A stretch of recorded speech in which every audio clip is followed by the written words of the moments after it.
Light or invisibility.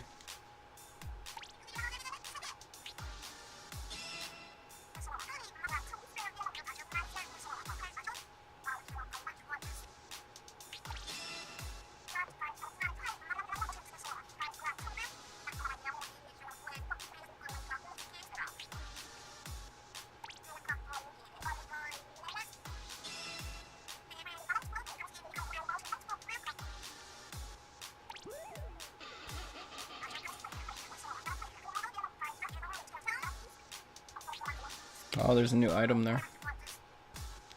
Corporate shell. Don't get cooked, stay off the hook.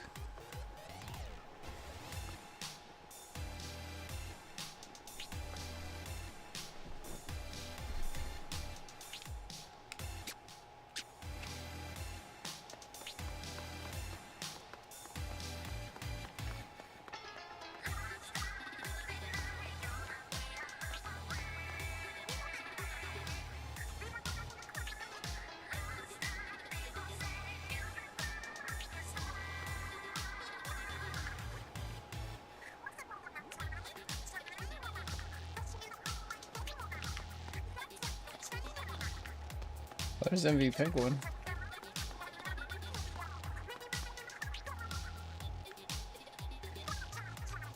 That's Pug. There's Angel.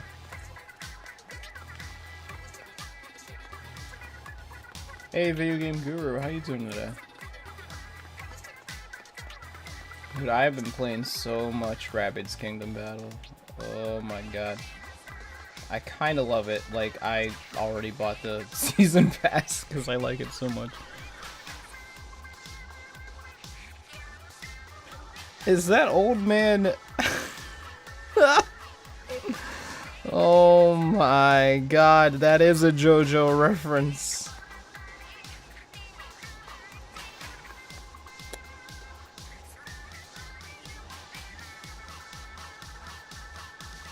Nightly Pearl.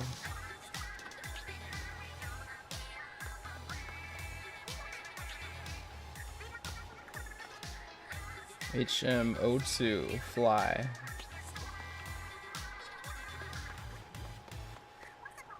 Oh no.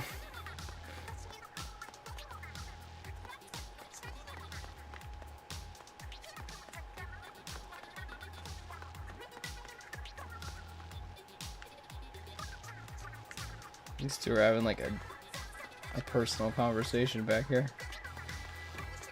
Bring back Callie. Putting their Twitter handle in there.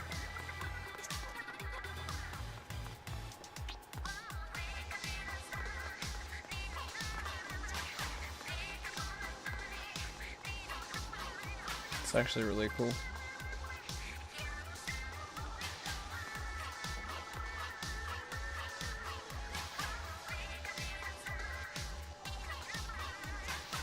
You don't know the password for good internet? Oh dang. That sucks. Well, I don't know where Pug and Angel are. They were like... Oh. Well, I guess Angel's not. Well then.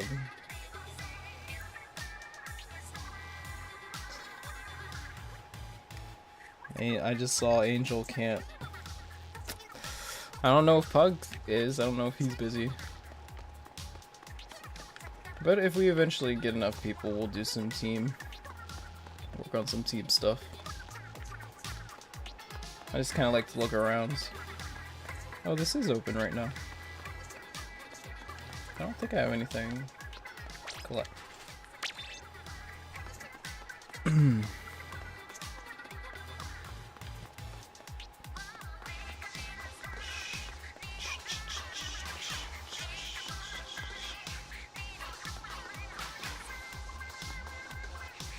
To be truly invisible, you have to be naked.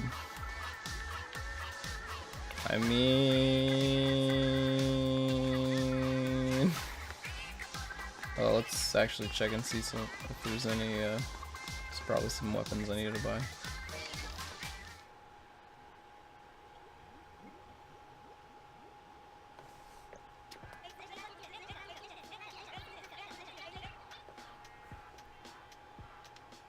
we got? We got the slosher machine. Slosher machine.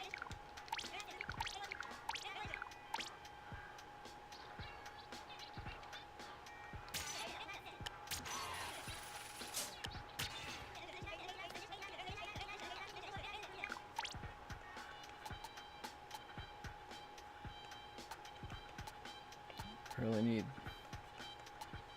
these babies.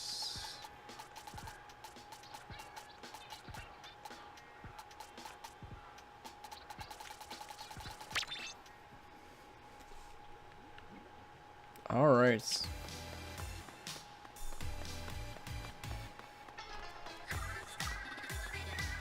I feel like it's like you don't play for a little bit and you're like, I forget everything. Let's see how much I've forgotten. Woo.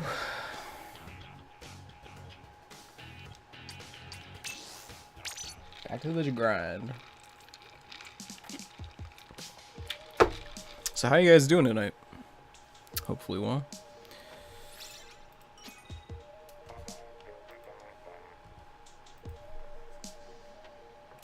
I hope it's kind of even. I hope we don't end up fighting against the same team. I figured it might be a little bit more split because Flight's probably the more popular power, but a lot of people really like Marina and hate Pearl, so they might pick Invisibility, maybe. That's my guess. So hopefully that is the case, because it kind of sucks when you fight against the same team. And I feel like that really really decided stuff for the last Splatfest. A lot of those numbers came in, and it was going against the same team.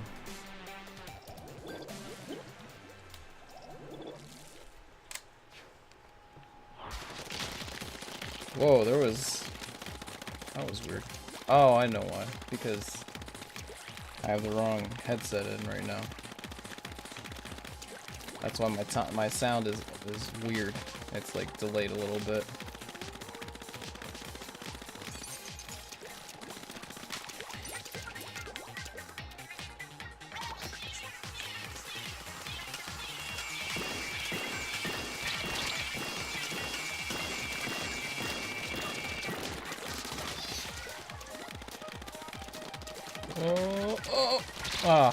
Couldn't do it. Change headsets while I have a chance. Whoop. Whoop.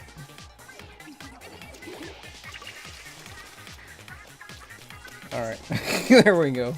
Because my character is running around.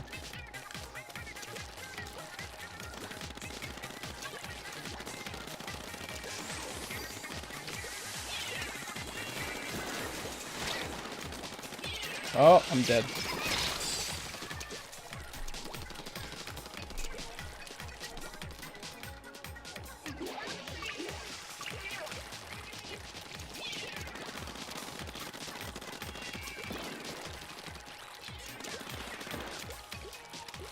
Oh.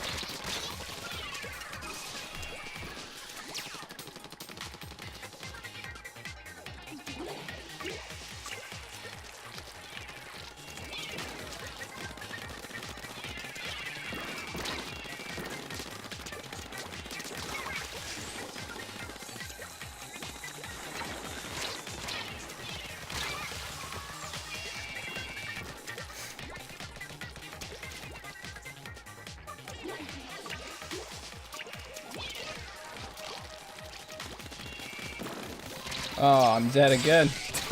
Jesus.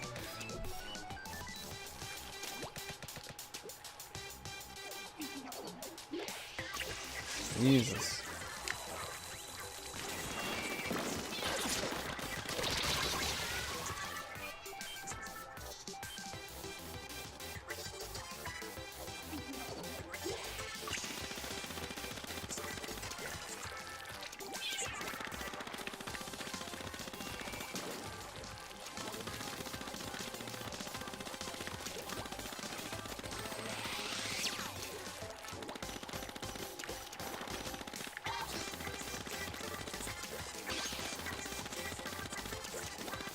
Oh, Jesus. God. Died so many times. I think we got beat pretty bad in that one.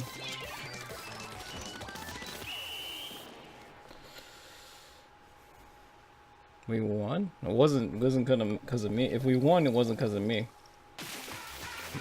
We won by 1.1%. It wasn't because of me. I'll tell you that. That was pretty terrible. Yet somehow I inked the most. That's weird.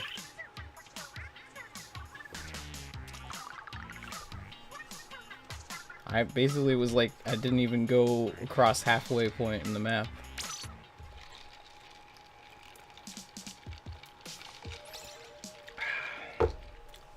That's how it's gonna be tonight. I don't know where the old hound is.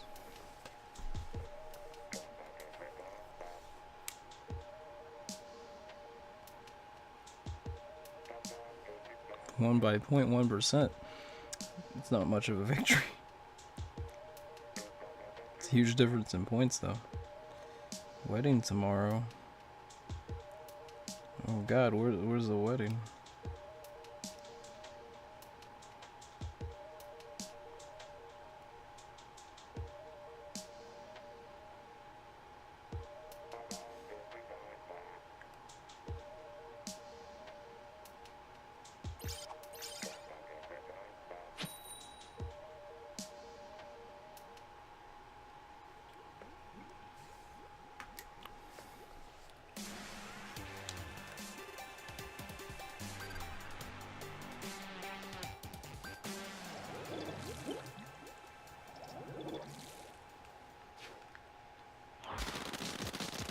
I wonder if Pug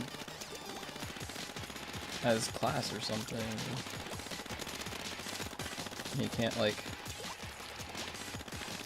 stay up.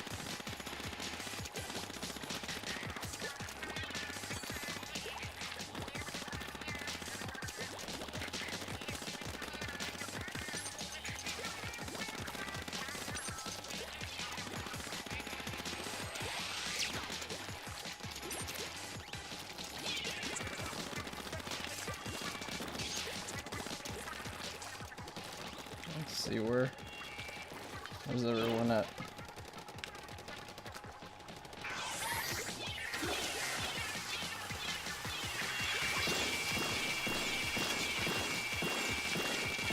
Oh.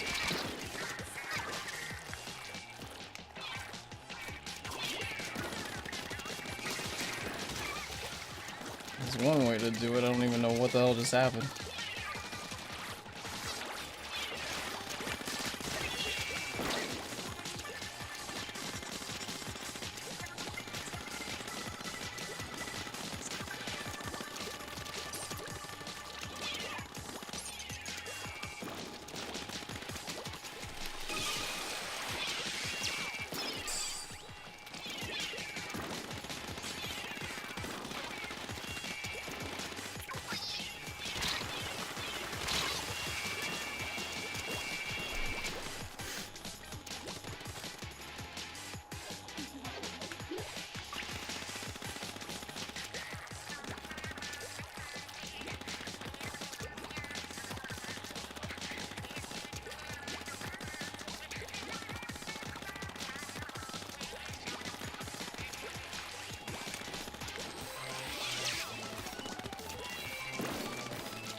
I think they put a fail safe, so no same teams, maybe? I mean, if so many more people picked it, a certain one than the other, they wouldn't be able to do that. So, you know.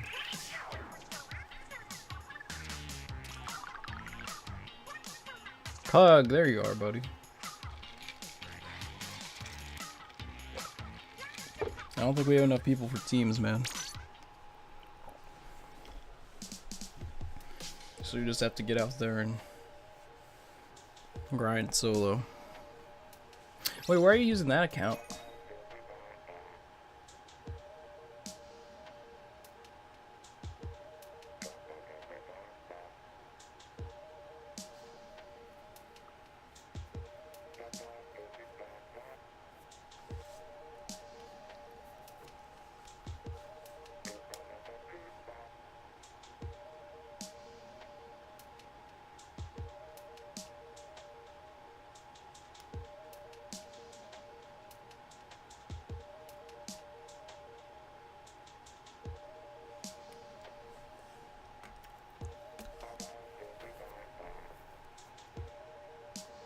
You hate the one guy have a brush?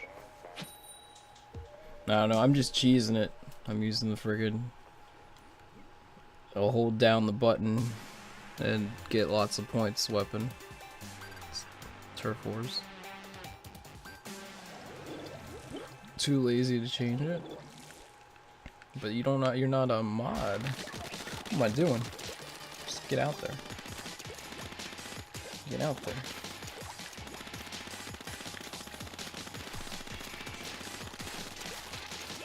Oh, I'm gonna die.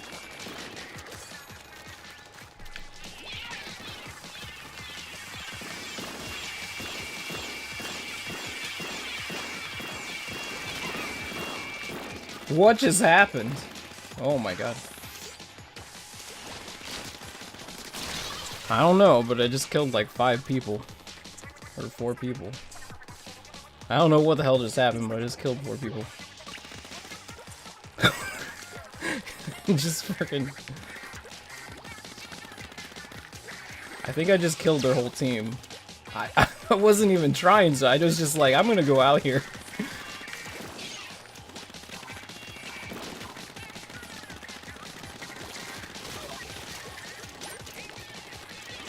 Oh, about to die. Dude, I haven't got the I haven't actually played on the boat stage yet. I have not been playing much Splatoon lately, as indicated by my low level. Whoa! Oh my god, there's another one. Got those dapple dualies, is that what those are? I don't even know what those are called.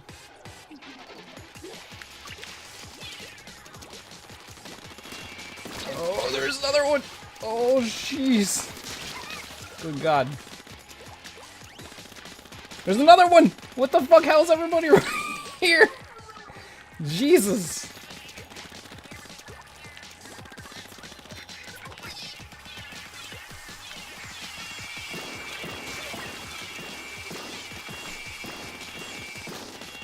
How's everyone right here? Why am I always running into like 3v1s and 4v1s? What the hell? Oh, I'm dead. Like, where's the rest of my teammates? What the hell's happening here?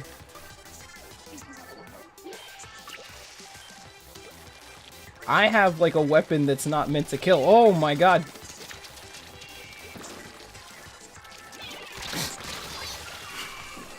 I have a weapon that is basically made to just friggin' cover ink on the ground. That's what all these are for. How is there another one right there? God. Oh. Oh. Oh. Oh god. Oh god, there's no. Why are they always around me? What the. Ugh. Jeez, it's like they were coming right at me the whole time. It basically ended in my favor most of the time, but seriously. I don't understand. What I'm saying, Puggies, it's not meant to kill people. It has terrible hit rates. Like, it takes so many. Look, what the fuck? What the hell?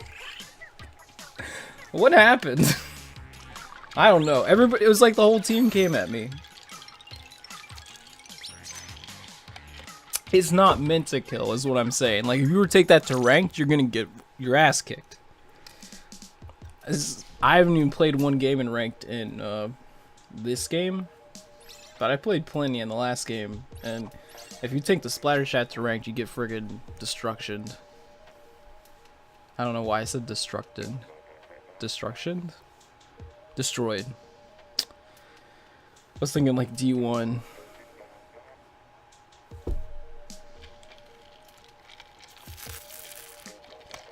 Pug, did Angel tell you what was in this cup?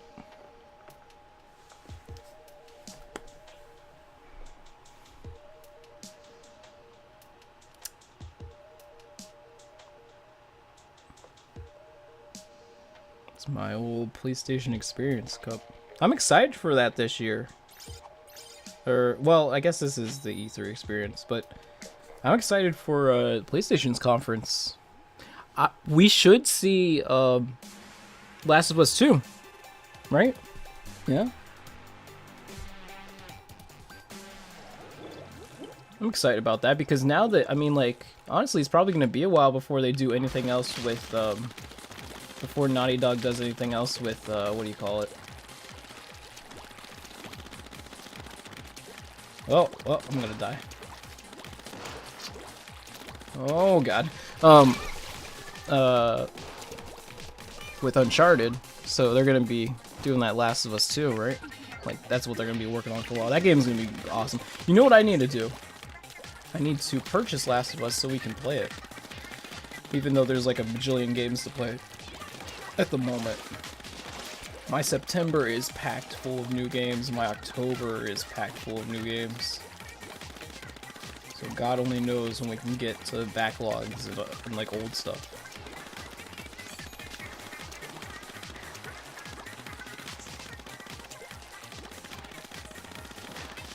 I feel like I've started a bunch of games on PlayStation.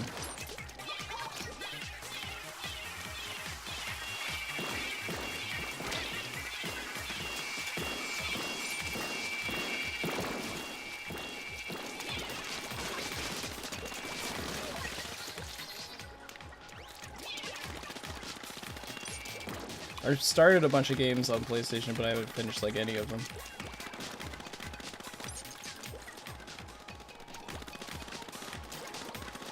And I haven't even like sat here and played like a bajillion hours of Splatoon like most people. Or Overwatch or anything like that, you know? I didn't even like sink myself into the last Monster Hunter like crazy. Oh Jesus, it's like he's fucking onto it. If I would have got that kill, I would have been like, why is he just sitting there?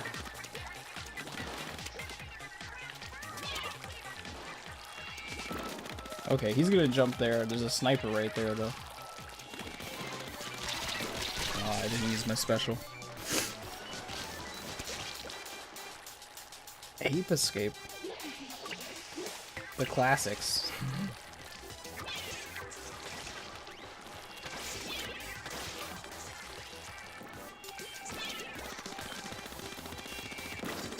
Ah, I see you're a man of culture as well. Someone's about to kill me. Yeah, there it is.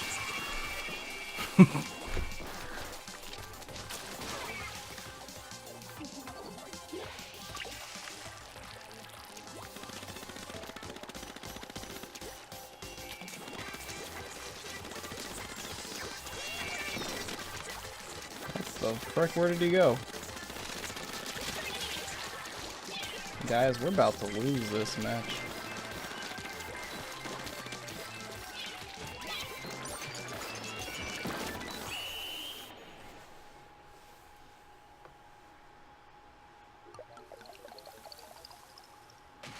We lost by 1%. Not bad. If I had like gotten back in the ink and used a little bit more ink, probably could have got it.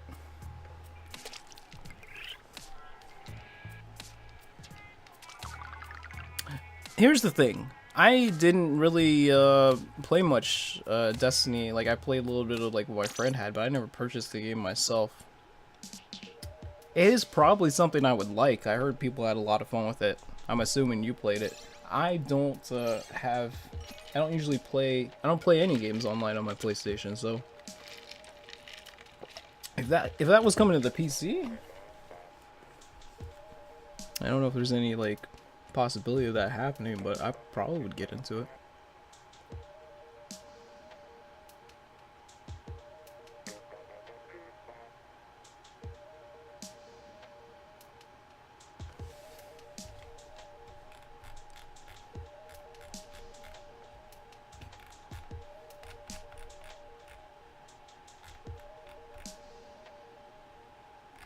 I really am interested in that Dauntless though.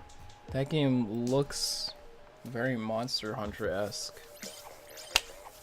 But it is, I think the lowest price to get into the beta is $40, and then there's all these other more expensive versions. I think there's like a $60 one and an $80 one. I don't know if that helps you out later on when the game does actually come out, but I believe it's a free to play. Just, it's the closed beta that you have to pay to get into it, or, well, just receive like a code from the developers.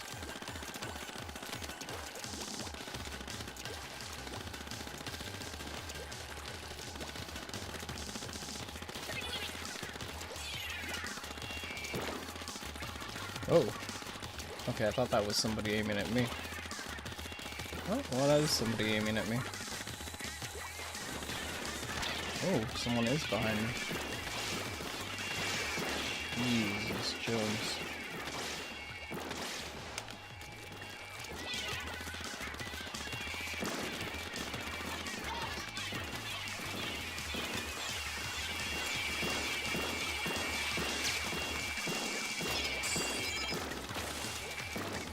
Blaster is probably gonna kill me. Okay, well, or not. Whoa, what the frick?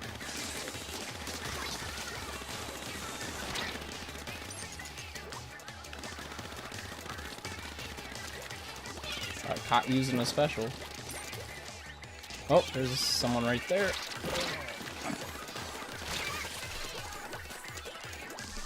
That is an interesting name. Proof $54.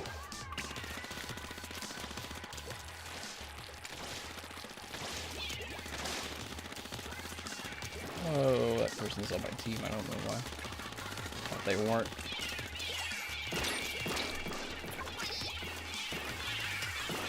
Ah, didn't back up enough.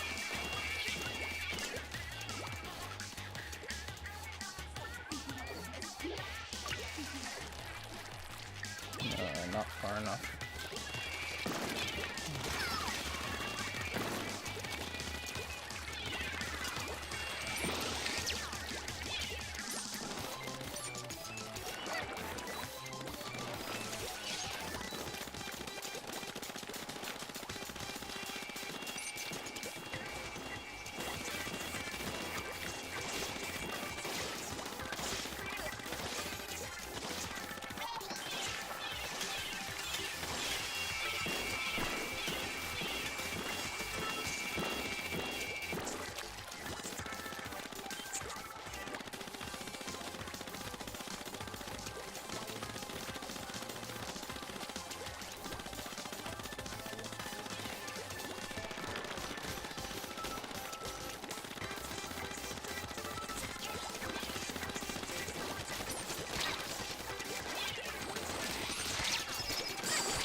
Well, I can't do anything these last couple seconds, so they probably won. Yep, it was a pretty good, good timing on their part. Well, I guess I didn't get enough ink there at the end. I was gonna say, that was like great timing. Should have backed the hell up.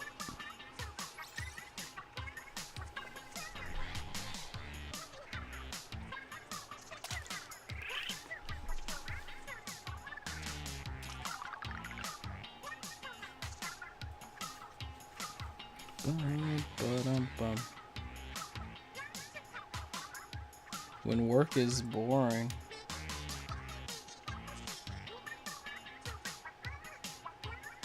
You spin me right round, baby, right round.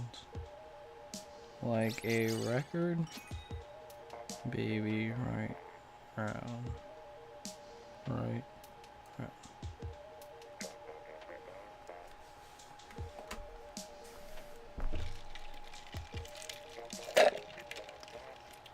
Oof. Woo! Getting close to the bottom on that one.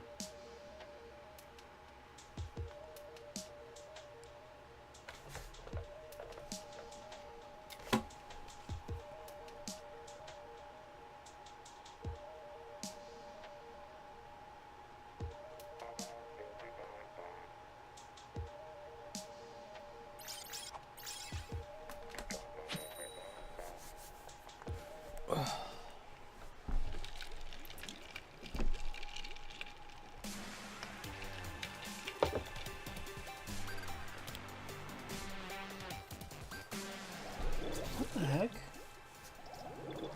Why did I keep getting this stage? Isn't there supposed to be a third stage? I've not got it yet.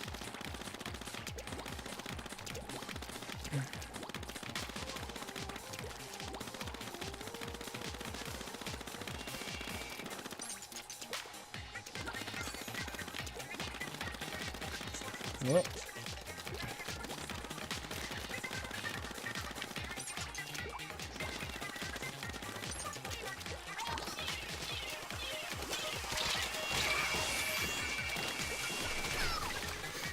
That works. Nice trade.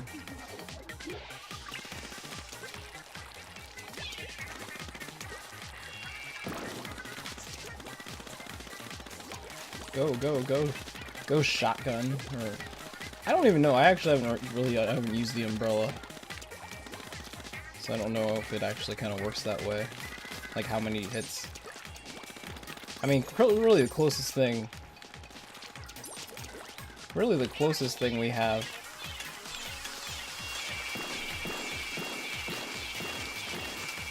The closest thing we have to a shotgun is the bucket. For real. Like the Tri-Slosher is pretty much a shotgun. Sawed-off shotgun, kinda.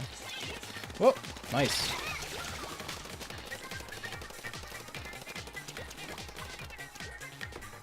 Senpai noticed me. Ha ha ha! Oh my god. I'm the worst.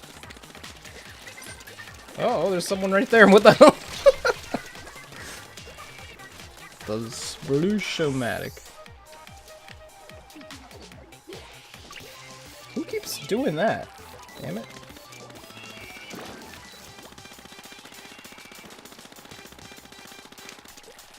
This team's pretty good. Not doing very well.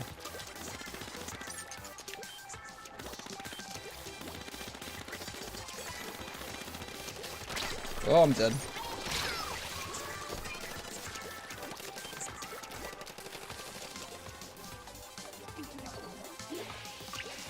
Oh, that was nice. Oh, they just waited right there for me. Nice.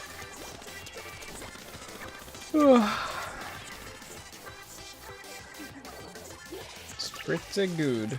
Pretty good. That's good.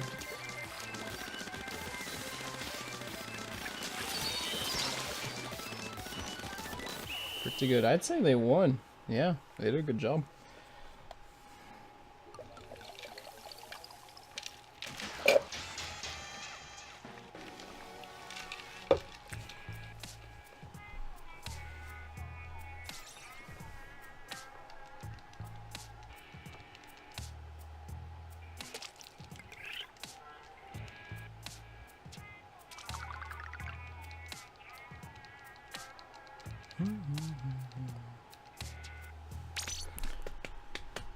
gotta get to level 15. That's kind of much. I'm gonna try and make that a goal tonight. Hopefully it'll happen. If I can do that, then I'm good. I'm good. Gouda. Give me the shifty station. That's what I'm talking about. That's what I want. I haven't had it yet. I want it. I need it. Give it to me. Gotta have it. Come on now. You know you want to.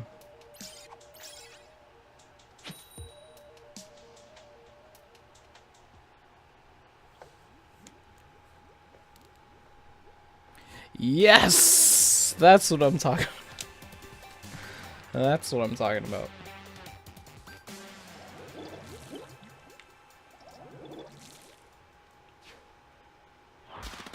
Whoa! What the hell? This is different than the other one. Holy crap. This place is awesome.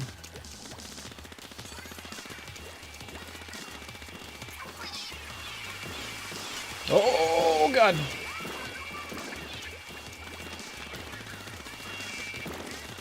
That was almost death.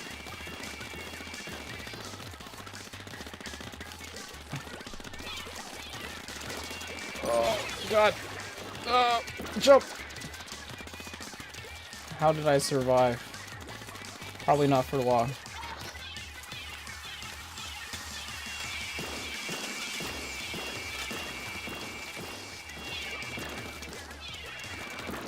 Oh god. Can't move.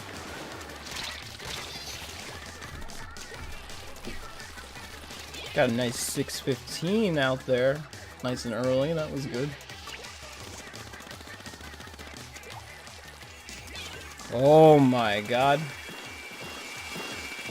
Oh god, I didn't even see him. He moves like they do. Hey there, Hail Mary Gamer. What's up? And Not Radical Pug. I've never seen Not Radical Pug here before. That's a new one. It's funny because we have a guy here called Radical Pug. So crazy, just coincidences here on Twitch, you know.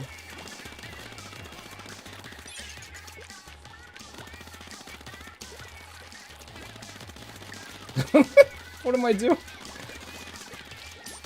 I'm gonna die. I'm just not even in the ink. What the hell am I doing? Oh my god. How did I not die? I should have died. I'm a little bit tipsy, so that person's probably gonna kill me.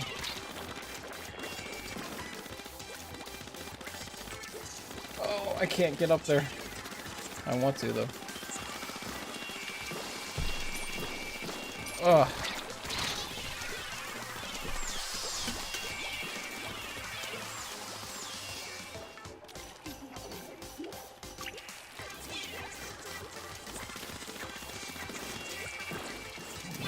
It kind of looks like they're dominating the map.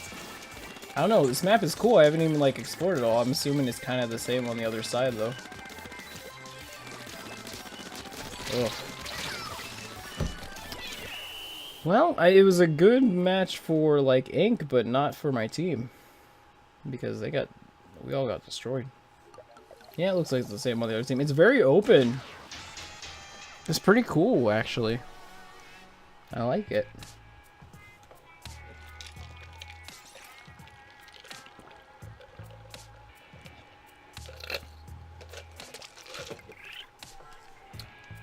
I wonder if you can, like, if you keep leveling up in this, if you're gonna be like a flight attendant, like pilot, like if they're gonna go that route with it, or I'm assuming it's just the same as the other ones. King and is God a thing? I don't know. I actually never usually do Splatfest enough to get to whatever the highest is. I'm assuming it's like King or something like that. I don't know.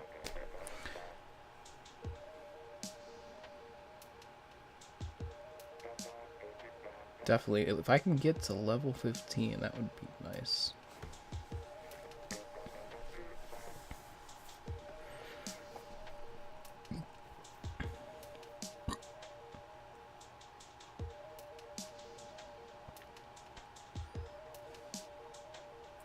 Tomorrow, I think I'm gonna do a, well, I guess, what am I saying? I guess technically it's past 1 a.m. here. So later today, I'm probably gonna be doing a cooking stream if any of you guys, that are watching right now are interested. I'm probably gonna be making some more pepperoni rolls. If you've never had them, I'll definitely recommend them. They were actually invented in my state, not too far from here, for coal miners. Kind of interesting. Not really an industry that's still thriving, especially here in the United States, despite what some people will tell you. There's a lot of, it's a big deal in my state in particular, just because it's provided a lot of jobs in the past, but it's not really a thriving industry anymore. So, oh god.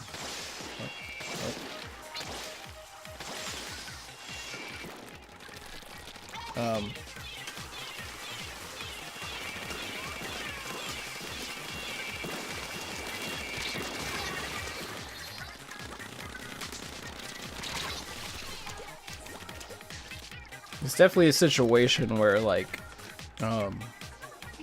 the industry, people, you know, people get so used to a job and they just keep doing it and they don't try and learn new skills, they don't get new training or anything like that, which a lot of jobs provide themselves. So they don't think they can do anything else, so they kind of act, you know, jobless. They don't like try and search for new jobs if that's what they've been doing for a long time. But you could get jobs in like different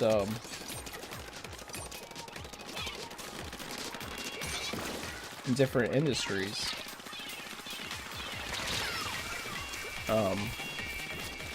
Especially natural gas and all that stuff, but obviously if we can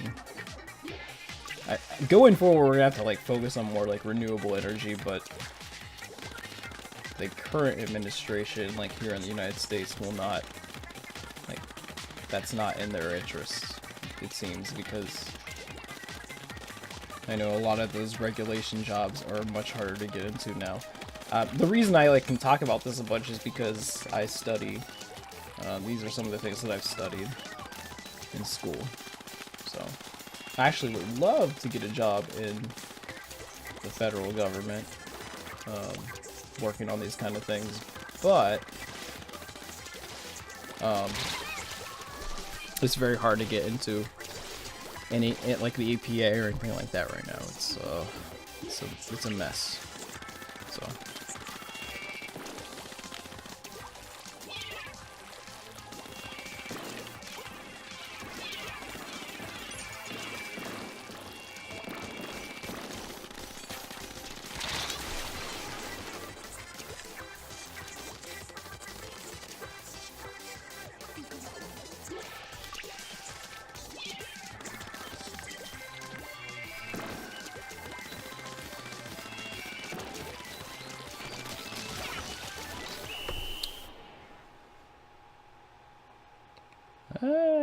I think we won that one. Of course.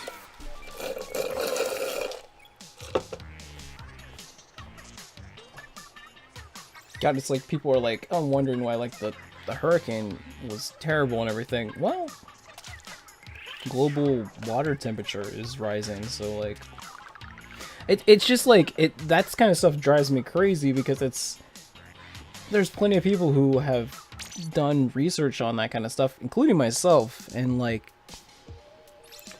when the water is warmer, the hurricanes are going to be worse. That's just kind of how it is. Like, it's as easy as that, and it's as simple to explain, but people act like it's not an issue.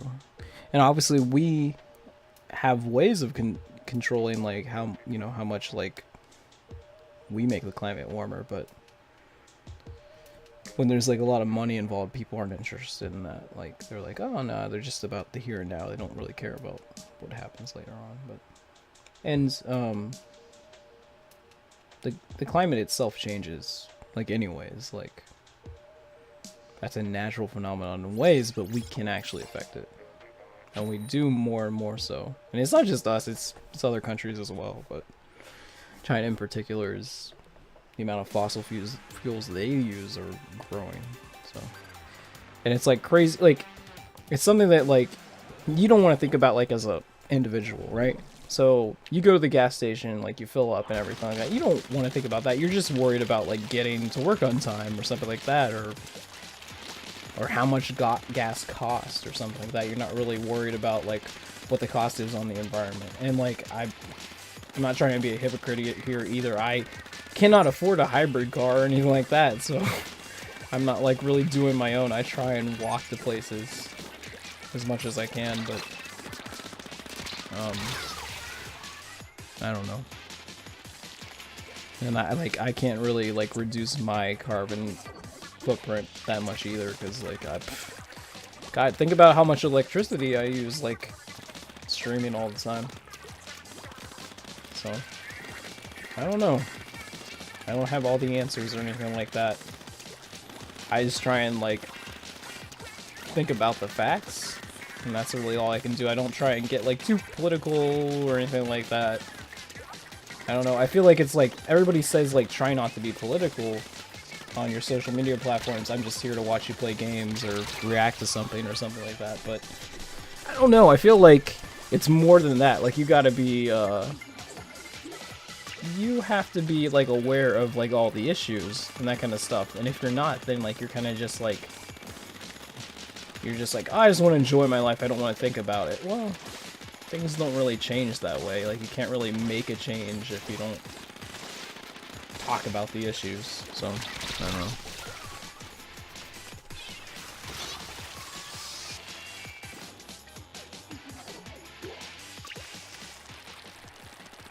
And obviously, like a lot of people, like I'm not thrilled with like our current administration here in the U.S. because like I've spent a lot of time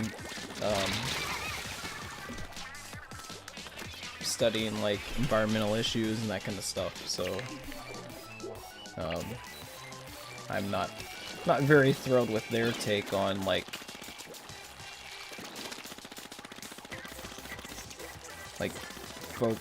kind of limiting funding to the national parks and environmental programs and that kind of stuff. I'm not really. Oh God, I'm thrilled with it, but I don't know. There's not really much I, as an individual, can do about it. So, besides just let people know that I'm like not pleased with how things are handled. But I don't know, like it's like half the time I can talk about this stuff, but I know I have viewers and people and friends and stuff that are not here in the US, so they don't really understand like, oh well, like maybe how things work here or anything like that. But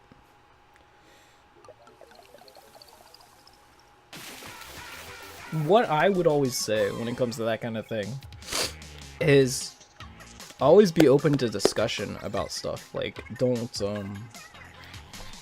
just say no, I don't want to talk about it at all, because you're trying to avoid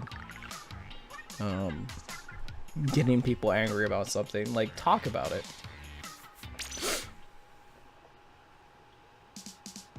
Because I feel like it's like when discussion ends in a lot of conversations is when nothing gets resolved or nothing, I don't know. It could be said for anything, like honestly. So you don't have to be in a university or a class or something to talk about something. And discuss things. You can just do it with anybody, like with your friends, your family, that kind of stuff. So have people be open to things. Obviously, when things go against people's, human rights, that kind of stuff, that's when you're drawing the line. Which I would say is different than, like, people are free to practice whatever religion they want to practice, but, you know, telling someone else that they can't do something with, like, their own body because of what your religion says, that's where you're going against their rights as, like, a human, you know, that kind of thing. So that's where you gotta, like, leave that stuff up to them. Like, seriously. But and I know, like, everybody has different opinions about things like abortion and that kind of stuff, but, like, I'm of the mind that people should be able to do, you know, do with their bodies what they want to do. And I just jumped off in a little suicide there.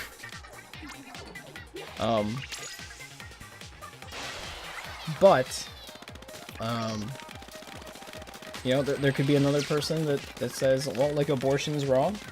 You know, they should have to deal with the consequences, obviously, when it comes to, like, if someone was raped or an unexpected pregnancy or that kind of stuff. It's kind of tough. But Pug's probably coming in here and being like, Joel, what the hell are you talking about right now?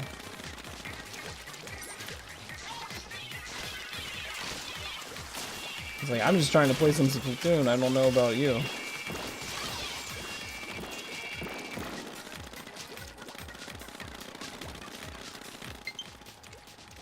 Oh, did someone just give me a friend request? Who was that?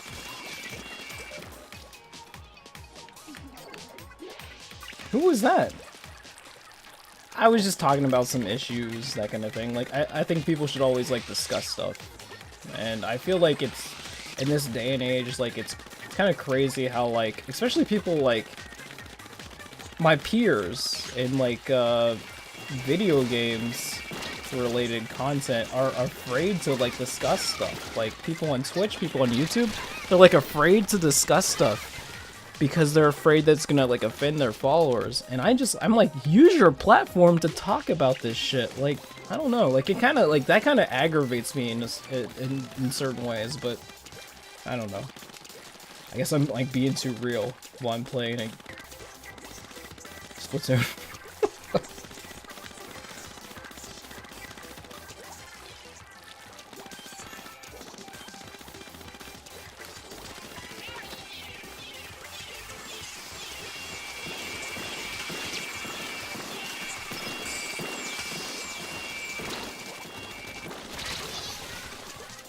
That's a nice move, Abby. Yeah, exactly. That's what I would say. Like, obviously, like, I'm not gonna sit here and discuss, like, if somebody is gonna be, like, racist about something, or say that, like, well, I don't like black people or something like that, we're not gonna discuss that. That doesn't need to be discussed. Like, you're going against someone's rights. Your human rights, that doesn't need to be discussed. But if we're talking about, like, if somebody was, like, raped, should they be allowed to, like, abort the child if they were raped by, like, their family or something like that? Like, okay, we need to have, like, a serious discussion about that. Like, that's, and I know that, like, if you practice certain religions or something like that, like, maybe through that, like, it's there's, like, a sketchy line or something like that, but, like, it's their own body. Like, somebody else shouldn't be deciding that kind of thing. Like, I mean, that's just kind of, like, in those certain situations, regardless of what, if you're pro or against it, what, you know, whatever, in those certain situations, like, how can you tell someone, like, oh no, you have to have your baby or something like that? Like, I don't know, it's just kind of rough. And it's like, the other thing is, like, I don't know, like, at this point, how can you not, I've written, like, way too many papers on this stuff. Like, personally, to me, like, I get offended when somebody tells me that, like, we don't affect our own environment. Like, clearly we do. Like, even from something, like, as easy as, you know, pollution to, you know, pollution of the air, that kind of stuff. Like, obviously we do. So, like, and I've written, like, way too many, and it, like, offends me, like, personally. Like, I don't know how much time I've, like, spent on this shit. Like, I don't know, like, how you could not believe that you, like, affect your own environment. Like, we all have a carbon footprint. I probably have a huge one, because I sit here and play games for hours and hours and hours, and, like, way too long. Like, I'm not trying to be a hypocrite, but I probably am at times. Like, I don't know. It's just like, we all have a carbon footprint. Mine's like I say, mine's probably ridiculously huge. I don't have a nice car. I don't have one that is hybrid. I would like to have one. My Jeep gets, like, decent mileage, but it's not the best, honestly. I don't have a truck, though, at least, because, like, there'd be no reason for me to have a truck, like, unless I was gonna help someone move. I don't haul stuff around. I don't live on a farm, you know, that kind of stuff. So, I don't know. Obviously, people have jobs and livelihoods that they need trucks. I'm not gonna say that you can't have a truck, you know. And it's not even, like, the most important things. There's way more things that, like, impact our environment than just what kind of car you were to drive. Oh god, that was... I almost literally just sat there and died. That's a pretty good move. Nice job, Cabbage. People say that carnies smell like cabbage. By the way, Pug, I don't know if you like horror films or anything like that, but I'm probably gonna be able to watch the remake of it early. So I'll let you know how it is. Cabbage just killing me right now. Was that Austin Powers that said that? I think it was Austin Powers.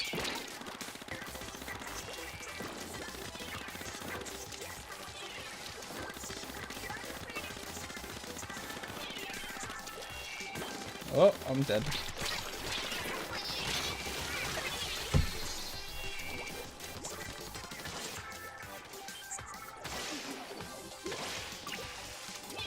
Oh god, I'm gonna die again. Oh god.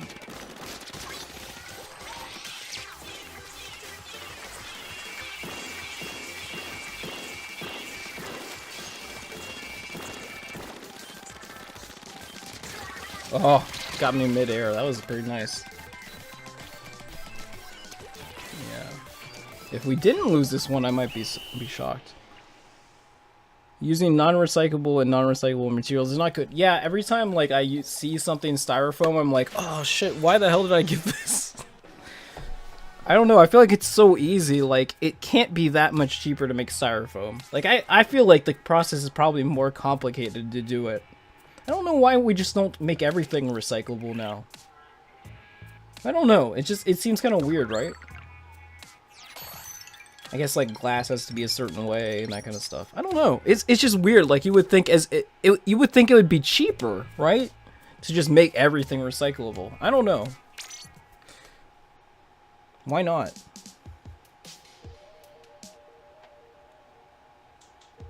Like, remember in Futurama, like, I don't know how much you watch Futurama, but remember in Futurama when they're like, oh yeah, everything's recyclable now. That sandwich you're eating right now it's parts of an old sandwich. And I was like, that was the best joke. That was the best joke. Yeah, I don't understand. Like, there's no way that it can be cheaper to make styrofoam. It's just weird. I just think it's weird.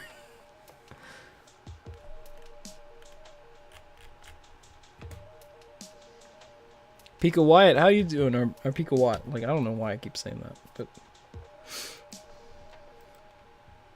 Pika, you were saying you wrote that paper the other day. How did that go? Wait, was it you that was saying that? Pika? You said you wrote that paper on Sherlock? Okay, I mean, like, because, you know, everyone has different tastes. I at least thought the early Sherlock was okay. I don't know. Actually, I do have a question. What did you think of the Sherlock movies? Was the Sherlock movies that were done with Robert Downey Jr.? Did you like those? Because I actually don't know how I feel on those. There's all these people that are saying, because a lot of people don't actually know there was a second one of those. And they won a third one. A lot of people don't realize that they actually made a second one because it was very quiet when it came out after season 2. So you didn't like it as it went forward. Okay. I don't watch very many British shows, but that is one of the ones that I have watched. I do know a lot of people that really like it. I mean, obviously, like, I've been on Tumblr for a while, and you can say what you want about that, but I've been on Tumblr for quite some time, and I know, oh god, where's he gonna pop up? This guy's gonna...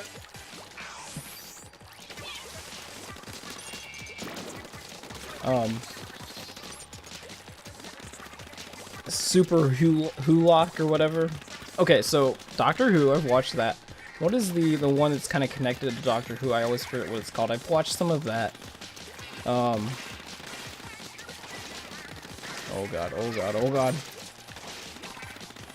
He's gonna come behind me in a second, isn't he?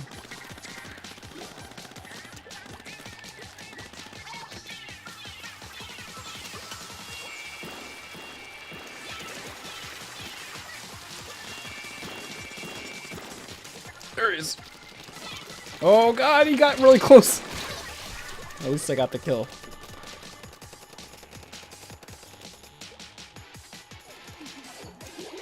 Thank you for Tumblr. Oh yeah, that's right. I met Angel on Tumblr. I met Bree on Tumblr. And I actually met someone else on Tumblr, which I haven't really talked to you guys too much about yet. But coming up in October, you're gonna meet her. So you might even see me play some Mario Odyssey with her, like some of the co-op. She really wants to play oh god, I'm dead. She really wants to play Yoshi's Woolly World with me, so we'll see about that.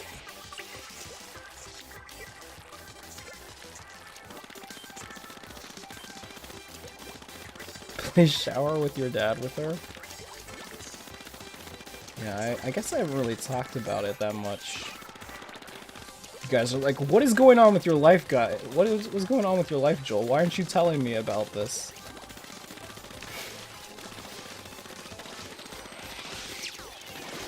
Oh god.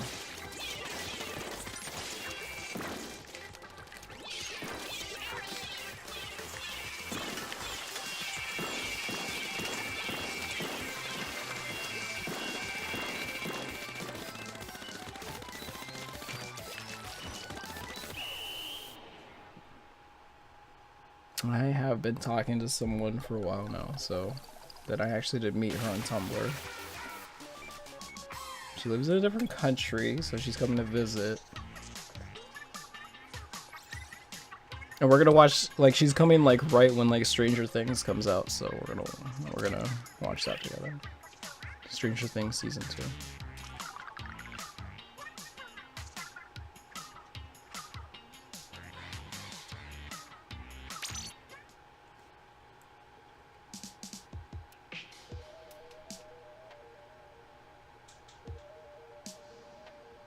I feel like as much, like, I don't know, like, how much, I mean, she's probably gonna be like, oh, well, we're gonna do other stuff, but I'm gonna be like, let's play video games together. And I'm gonna be like, as much as I love Rabbids, I'm gonna be like, play the co-op with me, play the co-op with me. I know she really wants to play Yoshi's Woolly World together. But she's coming, like, right when Mario comes out, so maybe we'll do some of the co-op I'm assuming that's something that's like unlocked from the very beginning.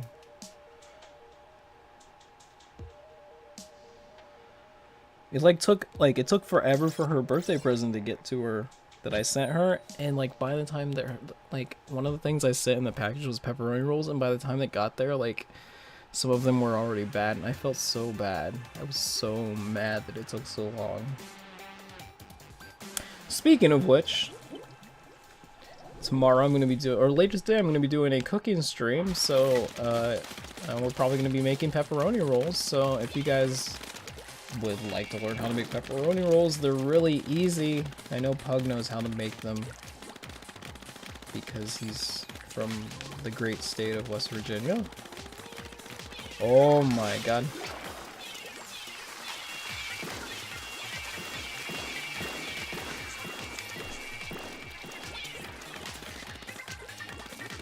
Whoa, what the hell is this? What are these things? Oh my gosh, that's right, the bubbler. I haven't used it yet.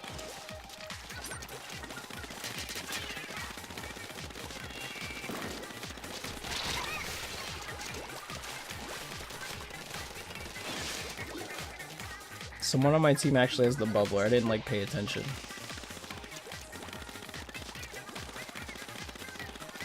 But here's my like little endorsement. Like Mario plus Rabbids Kingdom Battle. I'm loving it so far. Like, I'm not even kidding. Nintendo didn't give me the game. I bought it myself. I love it. I have put in like probably close to 30 hours already. Like, I'm not even kidding.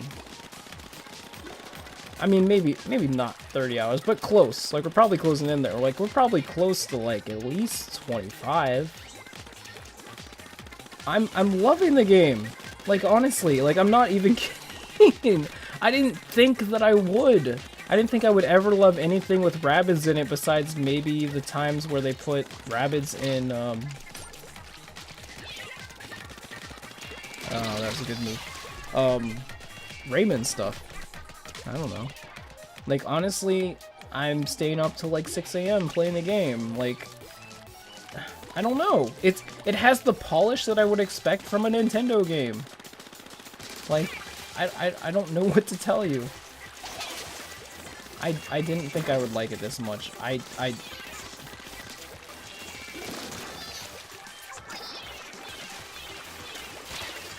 don't know. I think that there is a reason that guy cried when they announced the game. Like, officially, we knew about the game long ahead of that. But there's a reason that guy cried at E3 is because obviously he was excited to work with Miyamoto on a Mario game. That's a lot of developers' dreams, is to do something that iconic, that famous, to work on such a famous IP. Mario, when it comes to gaming, it's like everybody knows who he is, even if they don't play the games. It's just kind of how it is, you know? It's because he put a lot of time and dedication and heart into the game. You know, it honestly feels polished. The one little glitch that I had is where I got like stuck in the one point and I go back to Peach's Castle. That's the only glitch I've found. I'm assuming that they probably know about it themselves as well, so I don't know. I would recommend it. If you're looking for a strategy game on the Switch that is exclusive, go for it. You'll like it. Alright, we got one of the levels that I wanted. If we can get to level 15, I probably will be satisfied for the night, so. Because I know there is a charger waiting for me at level 15. Hail Mary Gamer for the win, 51. How are you doing tonight? Hope you're having a good night. I don't know if you're playing any Splatoon yourself, but I hope you're having a good one. Oh, Video Game Guru. Okay, so there was this one point, I believe it was in World 2, the Sherbert Desert, where I was trying to push a block and I kind of like went too far to the right, like next to the wall, next to the, and like the Roomba character got stuck in the wall. I couldn't do anything. I couldn't move the camera. It was in one of those sections where it does, the camera access goes away too. So I couldn't even move the camera. I took a screenshot of it. I definitely, I think I shared the screenshot on Twitter. I'm pretty sure I did. Um, but yeah, it was wild. Like, I couldn't do anything. I had to go back to Peach's Castle. Luckily, it saved the game right there, and I was able to go right back to that spot. But yeah, that is the first glitch I found in the game.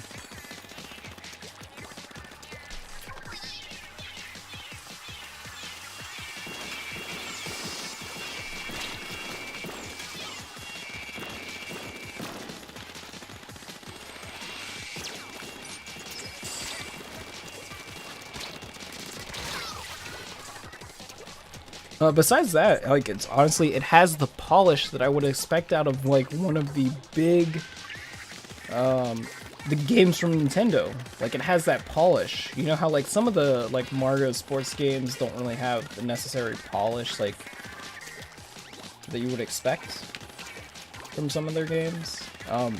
It does. Like, it's on the same level as something, like, it honestly, in many ways, feels like a game Nintendo made themselves.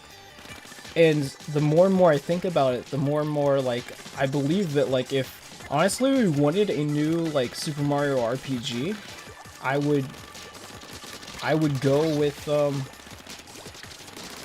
I would say Ubisoft, because, I don't know, there's certain things that Square does that make me feel like they're still not completely on board. Even though, like, the Octopath Traveler game looks like something really good. I believe that's from the developers who made the Bravely Default games. Oh god.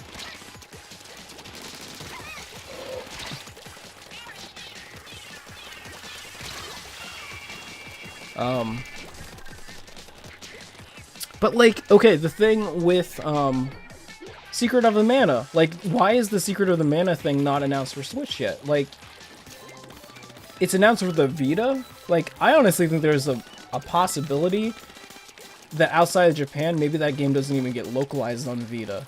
Like, that is actually kind of weird, you would think. Like, I thought they dropped support for the, like, a lot of games on the Vita, like, over here in the West. I know it is a Japanese developer, but that game was originally on the Super Nintendo, so it makes me makes me feel kind of weird that it's not announced yet. I feel like maybe it will eventually get there, but I know that the collection is on the Switch in Japan, so it just kind of feels weird that that's not there. I don't know.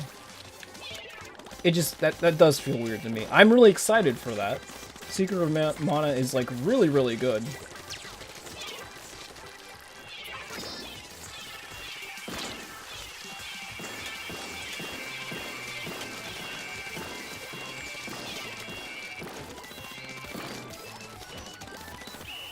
I don't know, I just felt like that was kind of weird. But I would say if there was a new Super Mario RPG, at this point I trust Ubisoft. Like, I feel like, honestly, they would make a really good one.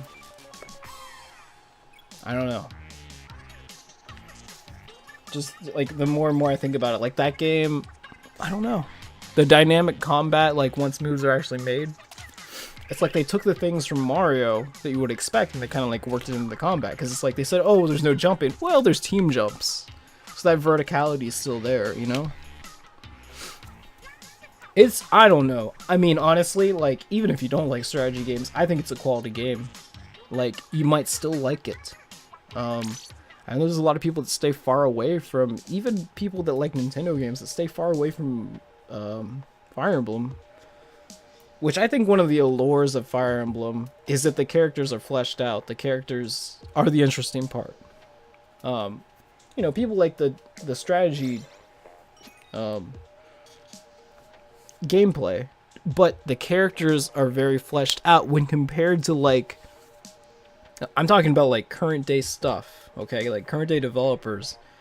If we're looking at Intelligent Systems, who obviously handle Fire Emblem now, and will probably handle Fire Emblem for a long, long time. People, obviously the sales, they brought back Fire Emblem. That's what they did.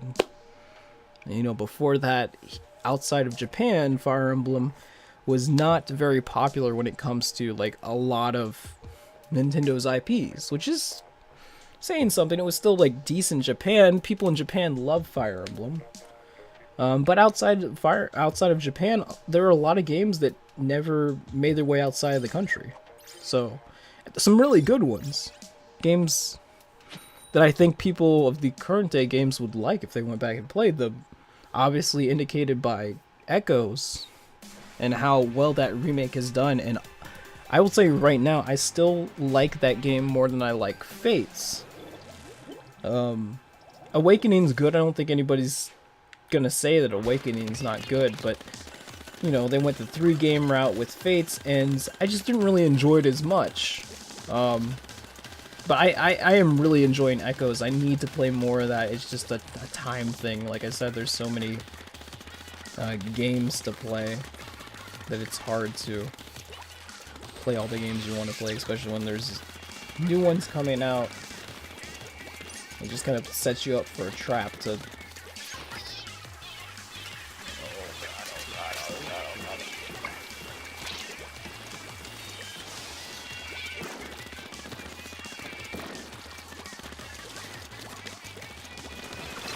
Oh god.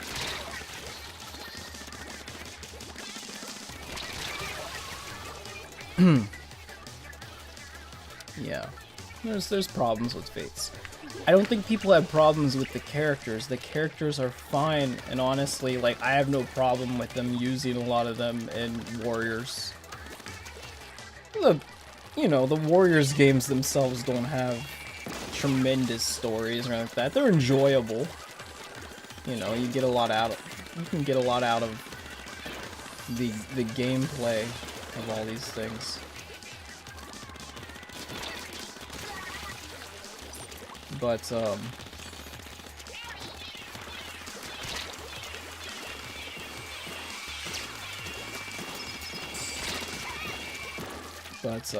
you know, I think the story is something that people had a problem with. So, and I still don't really understand why the DLC is so much in oh god. Why the DLC is so much in Echoes. God, the DLC itself, if you were to add it all up, I believe is more expensive than the game, which is kind of crazy. I didn't really expect that. And I know a lot of people have said that a lot of the DLC isn't really worth it, except for like a few things. Oh, that was good. Recognized.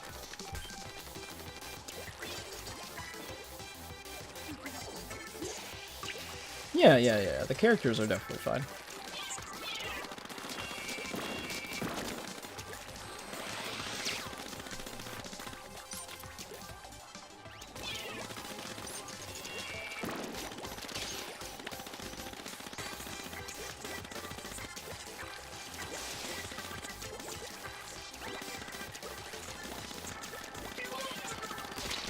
Damn.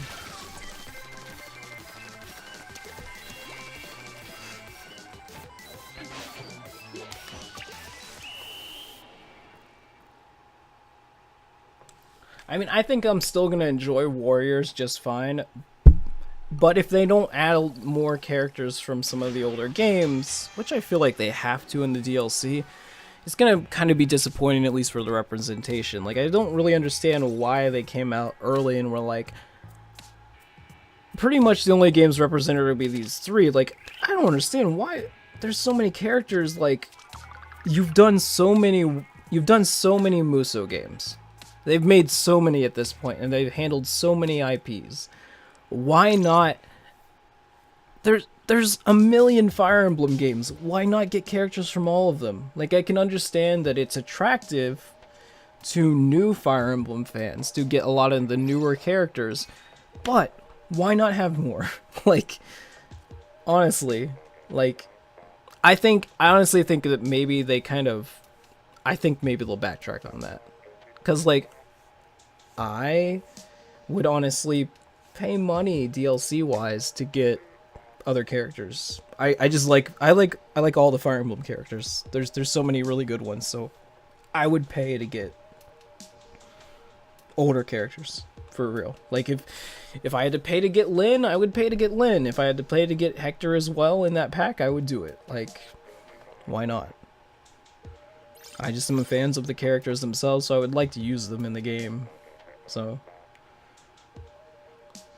I would definitely pay to get Roy. I would definitely pay to get Ike. Like, sure, why not? I know, you know, I know Lucina's gonna be there, obviously indicated already. I know Marth's gonna be there. Which is weird because I think they've said that, like, there's gonna be other characters from, like, Shadow Dragon and stuff, but I think he's still the only one that we've seen. So, that's kind of interesting. But, I liked Hyrule Warriors so much I bought it twice, so I don't think there's any...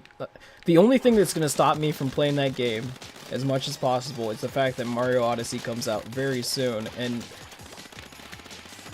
you know, if you have time to play all the other games that are coming out, then go for it, but I probably won't be able to get to, like, things like Assassin's Creed until much later. If there is one thing I'm happy for, it's that Mario Odyssey comes out a decent amount of time before Pokemon, because, you know, I know that they're remakes. I mean they're not remakes, but I know that they're kind of like sort of sequel games or whatever. But I'm still gonna play them a ton. Like, of course. I still think they need to show us more about, like, what is exactly different about Ultra Sun and Moon.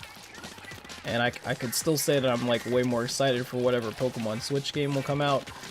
But, God, I've been playing Pokemon forever now. So, you know that I'm gonna be playing plenty of Pokemon.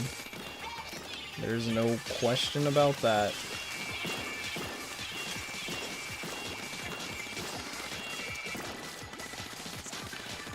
I wish they had better pre-order bonuses, though. God, like, give me, like, a Pokemon plushie or something like that for my pre-order. Like, come on now. Oh, God.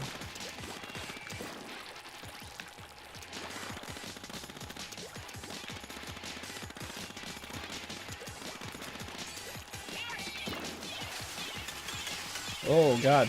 Nice moves. Nice moves.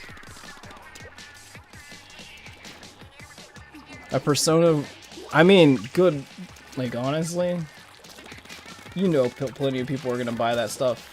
I am kind of glad that Sonic Forces is only 40. I don't know, like, I mean, if you like classic Sonic, get Sonic Mania. It's only $20. I would recommend it if you're gonna like it.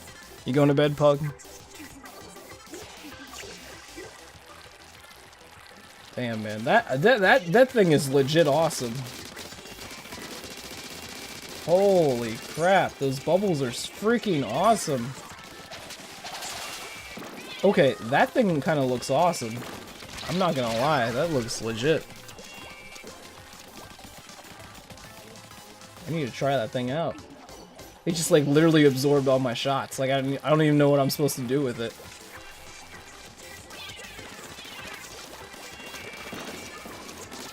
I can't even hit this dude, he's just standing on top of the middle thing. Well, we definitely lost that one.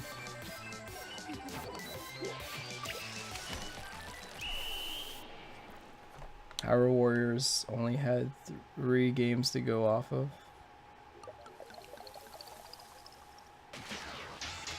Wait a second. Majora's Mask. Ocarina of Time, Skyward Sword, Wind Waker,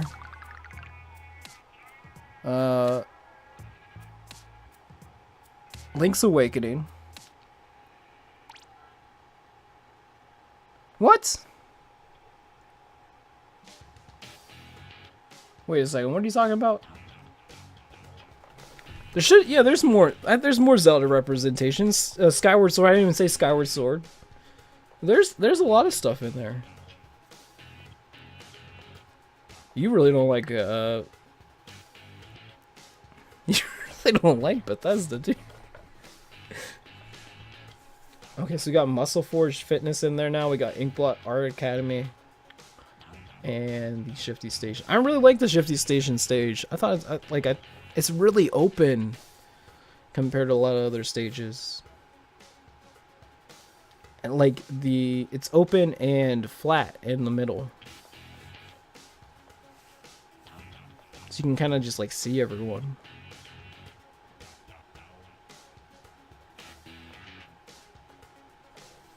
Oh, let's see here. I guess while I'm out here, I might as well go buy something.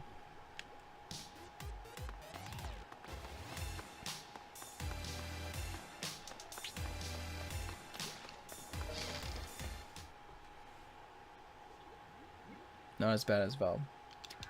What do you think about the old story stuff coming out about Fallout, or not Fallout? What the God, Joel? Half-Life.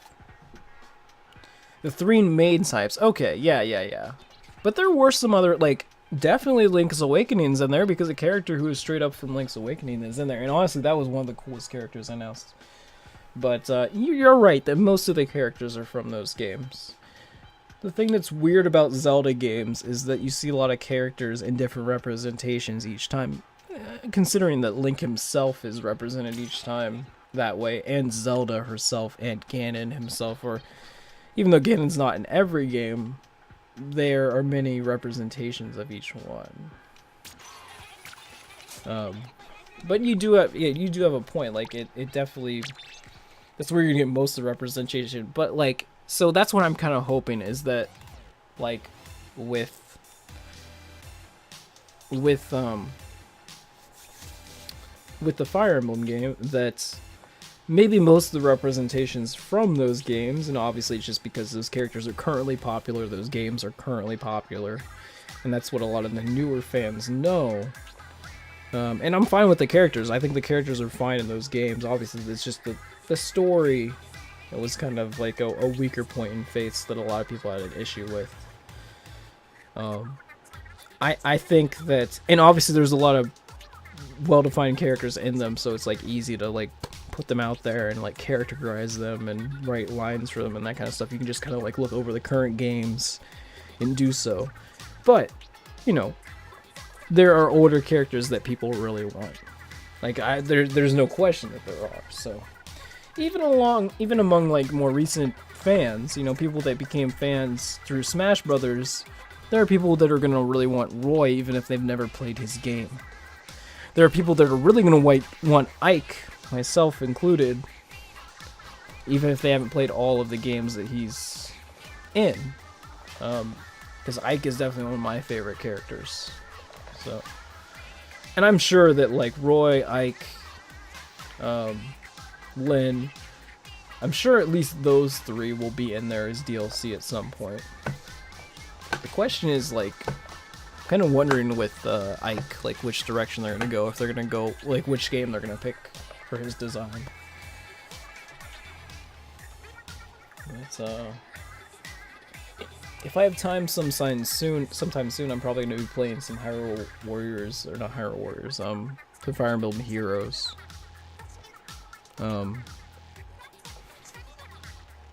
Just to do some summoning, because I got like too many orbs. So Hector's awesome. Eli Wood's really good too. Roy's dad. A lot of people like Roy's dad more than they actually like Roy. So yeah, I think there's no question that everybody that's in I mean, honestly, let's see. So you've got 4 of them already, right? You've got Marth, you've got Lucina, you've got Corrin, and you've got Robin. So 4 of them are already in there. You have, I think you have male and female Corrin, and you have male and female Robin. So I'm hoping that the movesets are different on those. That'd be pretty cool.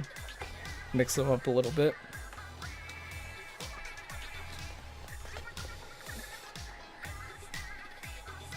But I will try, because, okay, so we have what?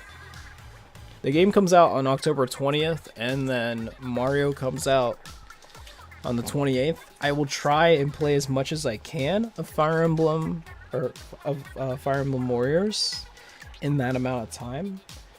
I'm kind of guessing that, like, by that point, like, I think before the game comes out, they'll probably announce, like, what the first DLC pack will be for probably like the next month or whatever like that. So hopefully by that point we know that those other ones will be 27th. Okay, 27th.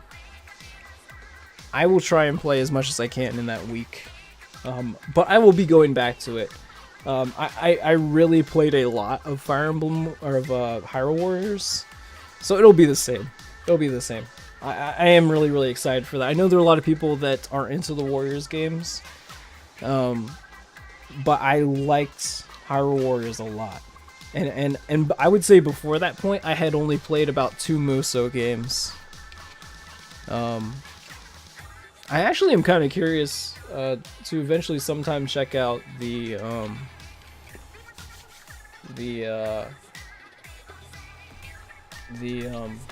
that's right, that camera's gonna be down.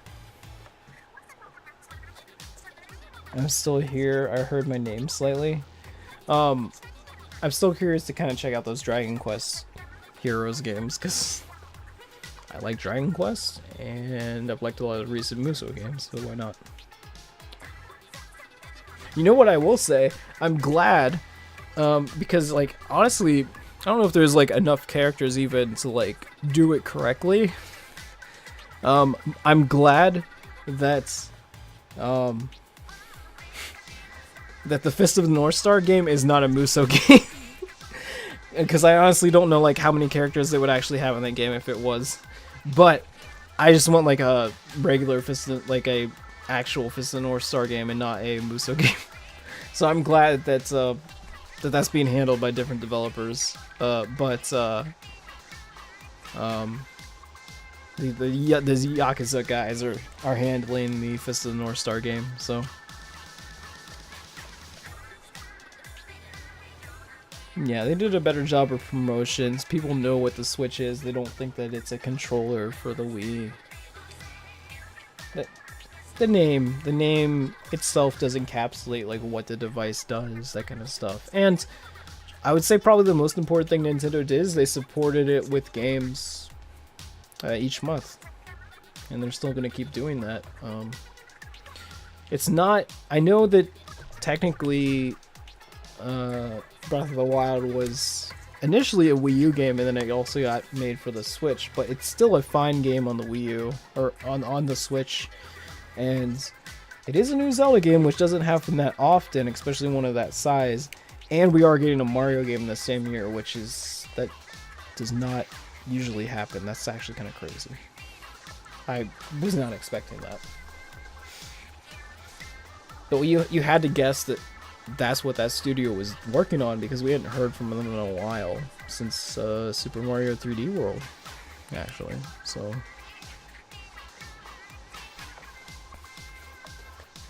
that's fine. I think look at it however you want to look at it. Considering how long it's been out, I would say it actually has a decent software lineup. Like, there's a lot of stuff already there, and by the end of the year it will have an outstanding lineup. Probably way better than what the Wii U had in maybe the first 2 years. So yeah. And that's not to say that there were a lot of really good games that people didn't play on the Wii U. Which is why I think that they're doing a lot of deluxe editions or deluxe versions of the games, remixes of the games, remakes, to kind of take those games that a lot of people missed on the Wii U and put them on here. I honestly think it would be great if they did that with Smash Brothers too. I would be totally fine with that. I have this idea, this inkling that is something that will happen maybe like next summer or something like that.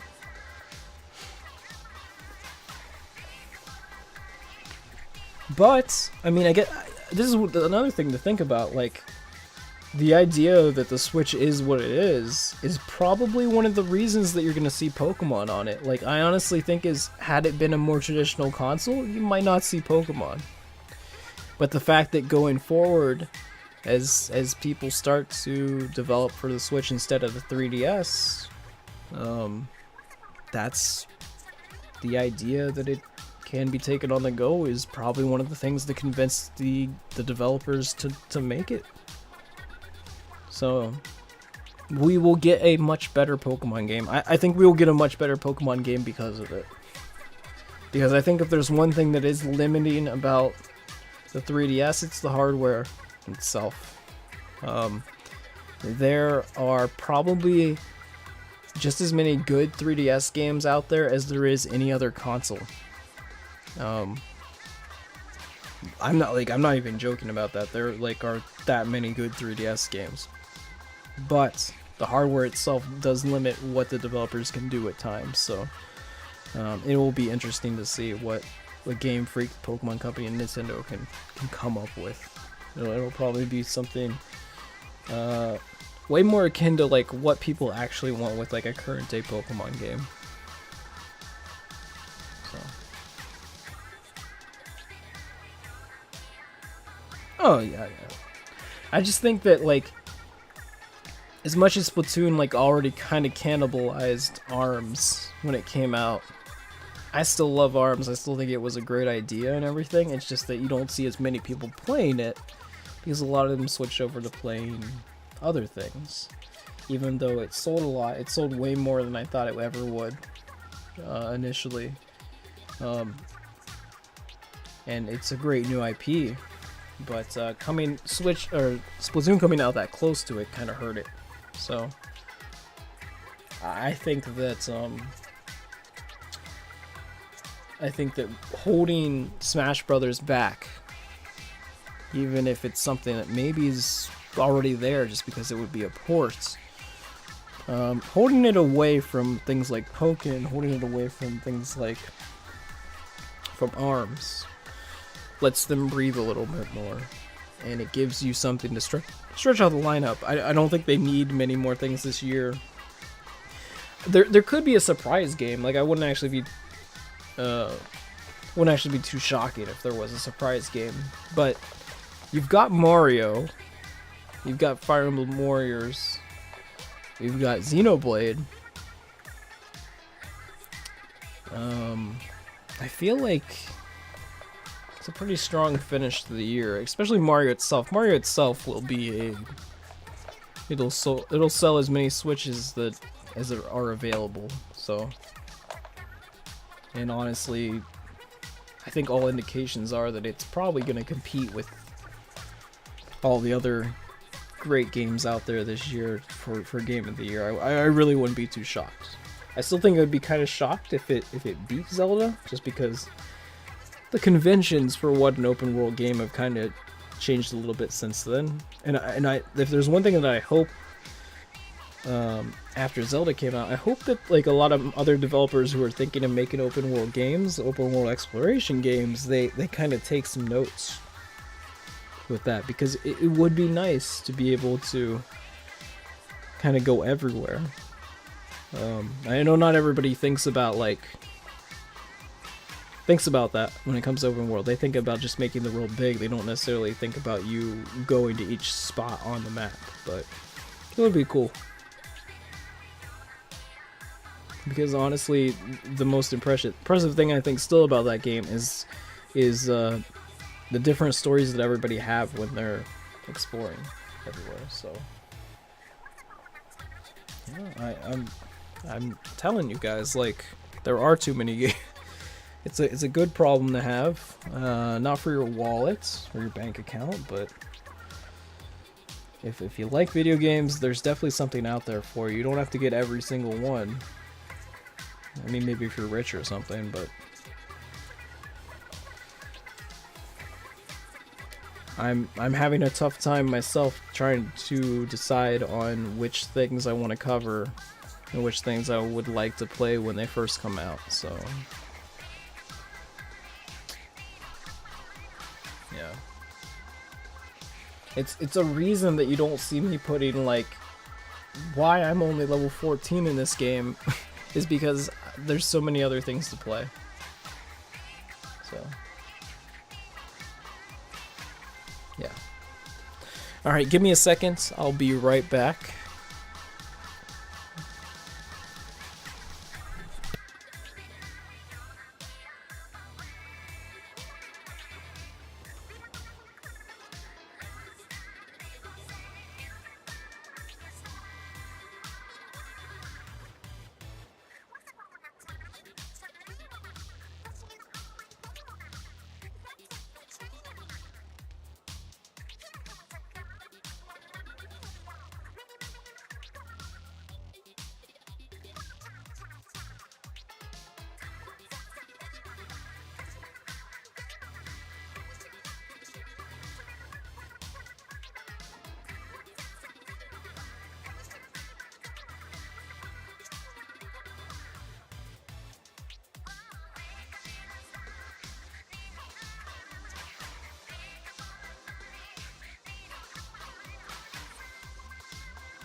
So, like, I was thinking about it, and it's like even next year is already setting up to like have a decent opening for like how many games are out there. So yeah, there's like as many games, as many of the good games that I like. My goal by the end of the year is to try and play a lot of the games that are up for Game of the Year, but I'm still like really far behind because there are still things like Persona and Nier, and I haven't even finished Horizon Zero Dawn like that I play.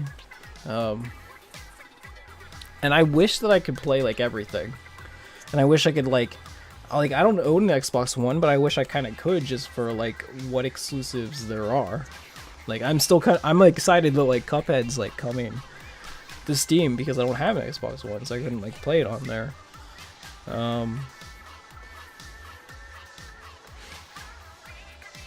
Yeah.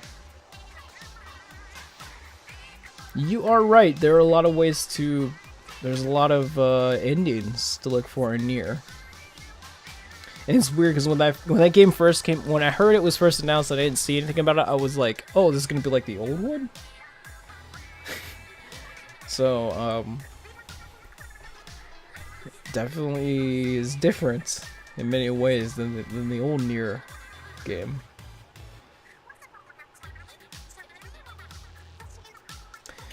Yeah, okay, like, I honestly, I kind of, personally, I wish those games were spaced out more because I feel like then I could have focused on each as they came out earlier. But I am going to get back to Horizon because I still think, I've heard it's still really good, and I would like to finish the story of the game before the DLC comes out so I can play the DLC. And honestly, when it comes to, like, when it comes to maybe like protagonist of the year, I am sure that she's gonna be right up there.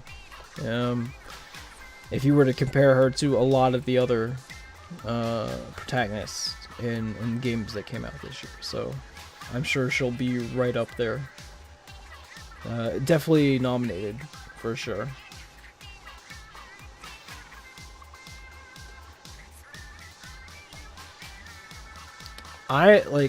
I'll tell you this right now, there's still Wii U games that I haven't finished that I still consider to be really good, and I need to go back and finish them as well, so yeah. Like for example, like a game like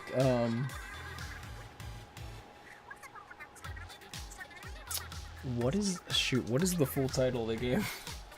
No, I'm forgetting. The Shin Megami Tensei Persona-esque game on the Wii U. Oh my god. Why can I not remember this? Oh my god. Why can I not remember the title?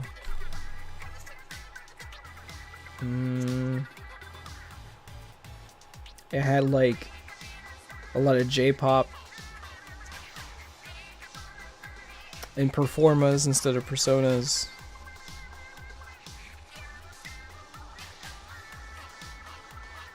Tokyo Mirage Sessions Sharp FE.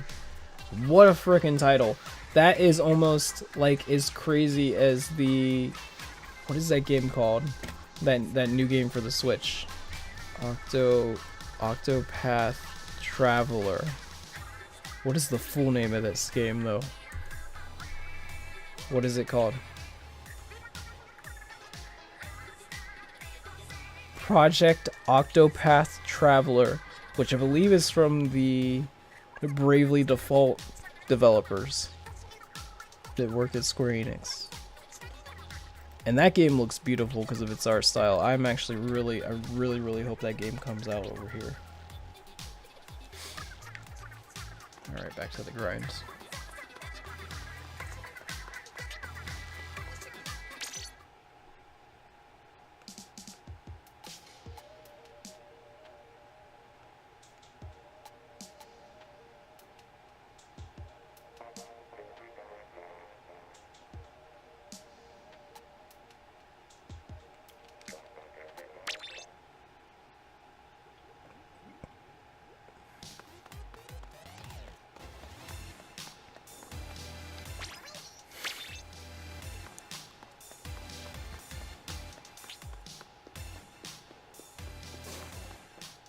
Horizon Zero Dawn came out 3 days before Switch. I know, right? It's just how it is.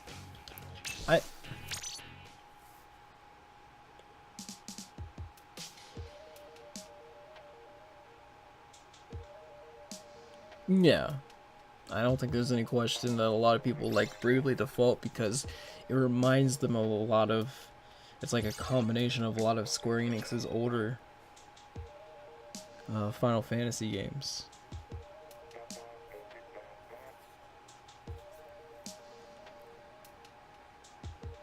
I just remember when they showed that off, and I was like, I already love how this game looks.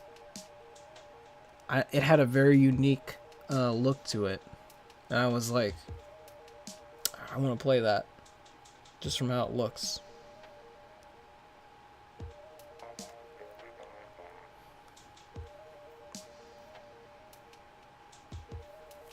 Actually, how many Etrian Odyssey games are there? Motor, I know you really like those games. Do you have any idea how many of those there are? Because I know there are a lot of them. And they are, quite frankly, time sinks. Like, I mean, a lot of Atlus's games are. They can be. The Shin Megami Tensei games can be. The Persona games are most definitely. If you want to get all those social links. Kind of go for more of a, like, 100... or closer to like complete percentage playthrough of the games.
So that game is completely patched now, right?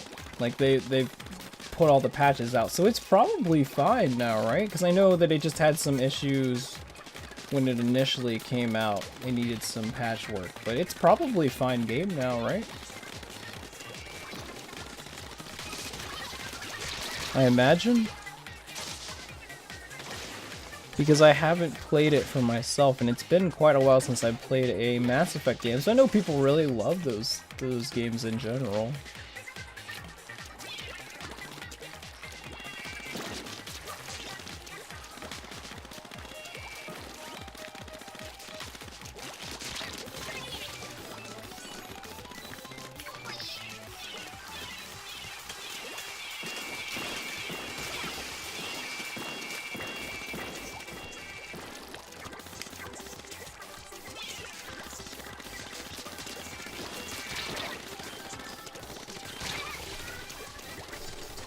Yeah, I guess we didn't get a Yooka-Laylee release date for Switch, did we? I imagine that game will be pretty decently patched by that point too. That was the reason why I didn't get it yet, because I figured by the time it came out for the Switch it would be... Oh, that person just straight up glitched all over the place. That was crazy. They like teleported, glitched.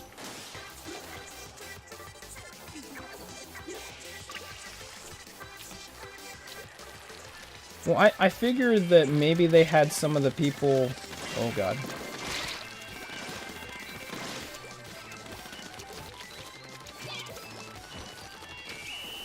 I figured that maybe they had some of the people that would usually work on Mass Effect working on... What's the name of that new game that they're working on?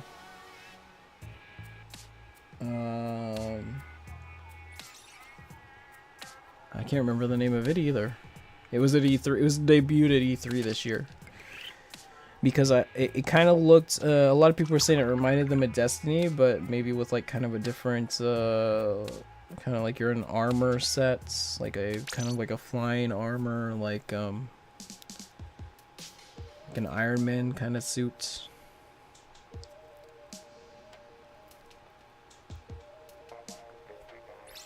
I thought I heard that maybe they took some of the people off the, and obviously the other guy who worked on Mass Effect game, Anthem.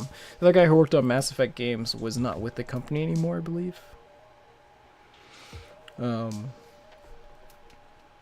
So yeah, splitting it could kind of hurt the results, but I heard that it's actually much better now that it's been patched completely. So yeah, it did come out when there were a lot of other big games coming out, so that probably hurt it a bit too, because you know, some people game on a budget. They don't have enough money to kind of buy all the games, let alone all the consoles, and to get all the exclusives and that kind of stuff. So oh god, I'm probably dead.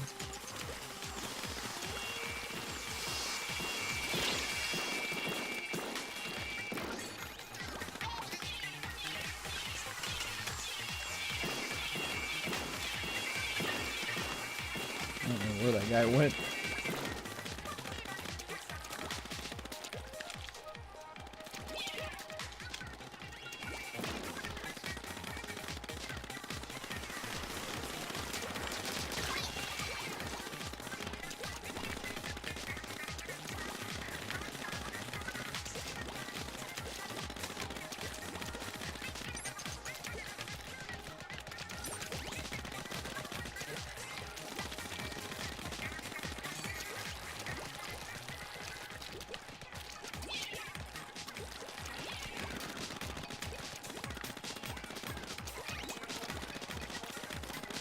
Oh god.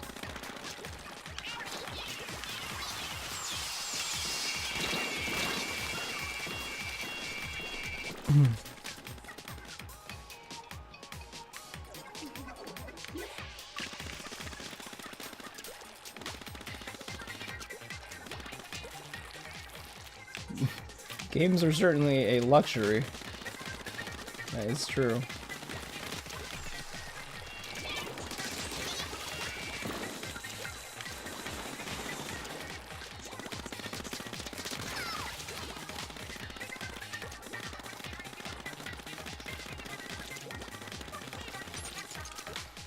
Oh, damn it.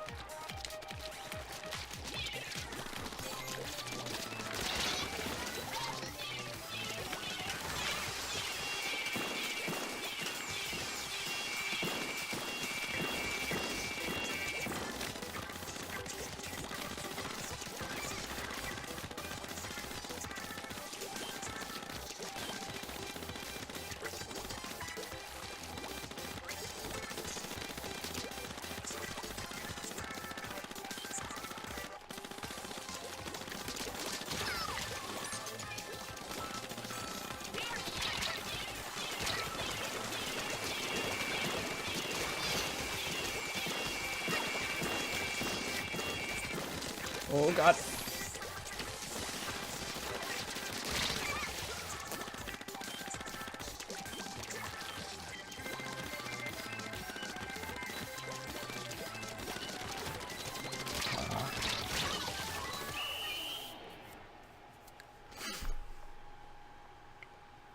That's pretty close.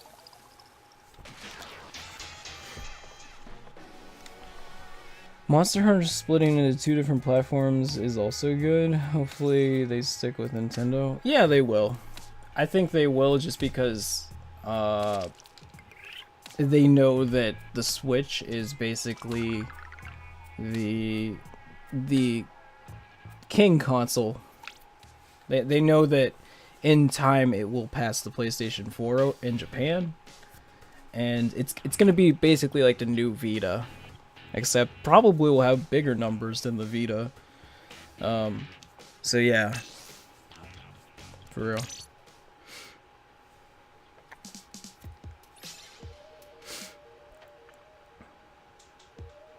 And Japan, as much as Monster Hunter has grown outside of Japan, that is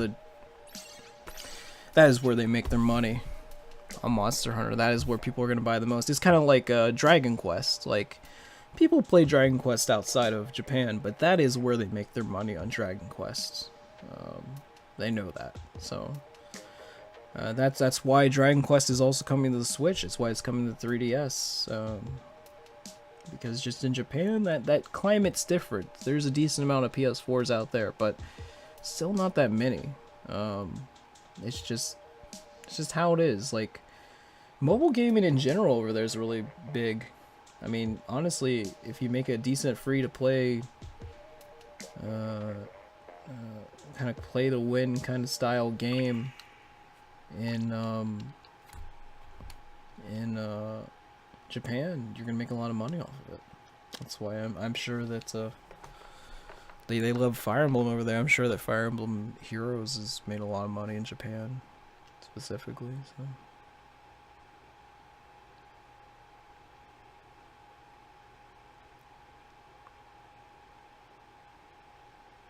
Yeah. There's still a lot of Vita games that we never got over here as well.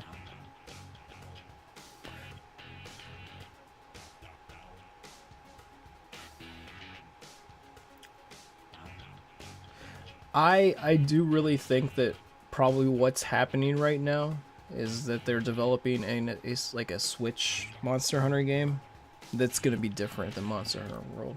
That's my guess, because I still think they're not gonna bring Monster Hunter Double Cross over, but instead they're gonna bring over whatever they're working on for Switch. I think that they have a team working on something for that.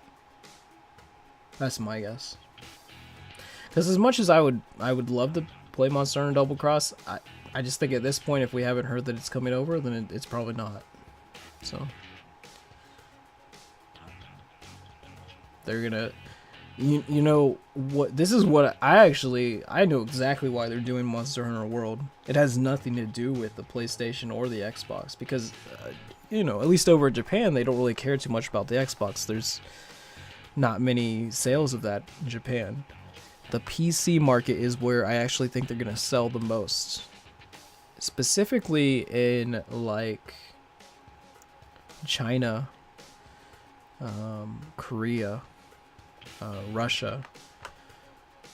The PC version of Monster Hunter World is going to sell boatloads, and I think that is the most important thing when it comes to Monster Hunter World, not the console versions and whatever consoles that's coming to. It's the PC version, especially Korea.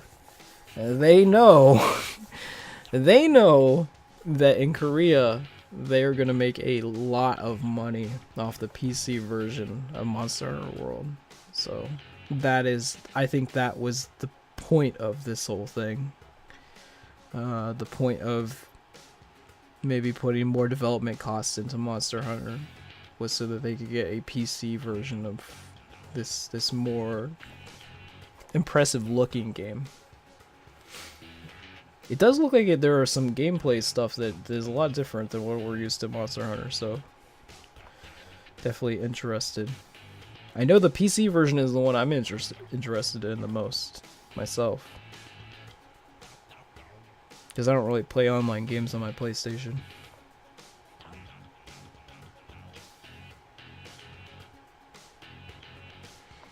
Dauntless does look good, but I don't know if I want to pay $40 to get into a beta. So,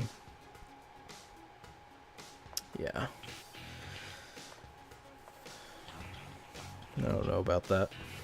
Because I don't know how long the beta would last either. So, and exactly, like, if you'd have matchmaking problems after after a month or two, like, if it was still going on, would people still be playing it? Like, if it's not the full game, like, I think I'll probably just wait until the game itself comes out. Yeah, it is a beta, so there could be, you know, they're testing out bugs and issues with it early on. That's kind of the whole point. See how it runs with a smaller user base.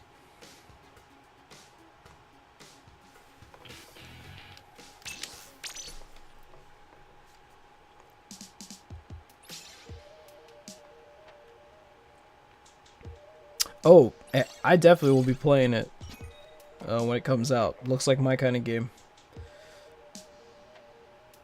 I'm glad to see there's people getting excited about it. When I see that kind of stuff, it kind of makes me wonder why some of those people aren't playing Monster Hunter. It's fine. Honestly. There are things that are different about it, but like, honestly, it looks like Monster Hunter. So, come play some Monster Hunter with me. Just grab the old 3DS. I've kind of thought about downloading the Japanese version of the Monster Hunter demo for Switch. I mean, honestly, if that game comes, I'll play it plenty. But I just have this feeling that we're not gonna get Double Cross outside Japan. I think that I feel like it's one of those ones that, like, I know there's usually a long wait for the games. I just feel like it's one of those ones that it's probably not gonna happen. And the reason I think is because they're obviously putting a lot of people on Monster Hunter World, but I think they're making something exclusive for Switch. I think there's no way that they're not. They know that thing's gonna... It is blowing up in Japan. Like, they literally just can't get enough stock of it out there. That's kind of the issue.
Like the ink? Yeah, it's fine.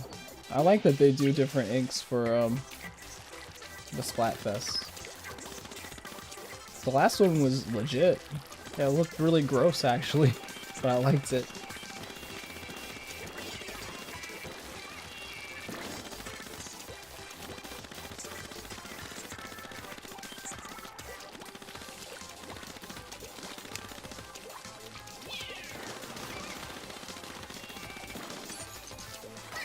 Oh god.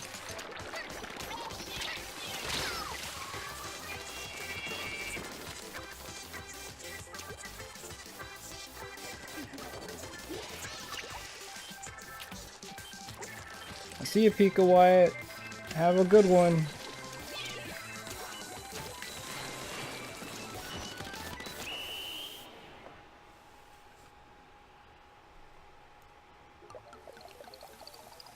Ghastly, like, feel to the purple, but on the special stage it looks like normal. Really?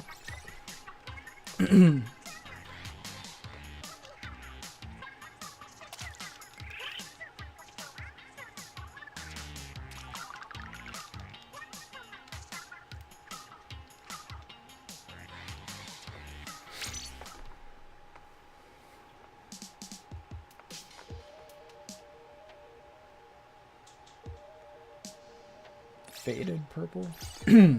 Nice. Yeah, I like the purple and green. Looks pretty cool. Good contrasting colors.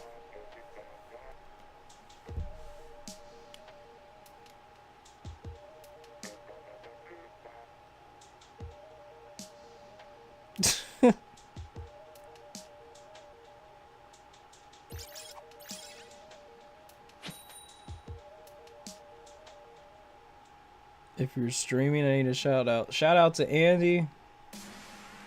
Andy with an I. I know Pug's not up right now, but he would be like, "You're spelling your name wrong, Andy. You're spelling your name wrong." And he's a fellow West Virginian. For real.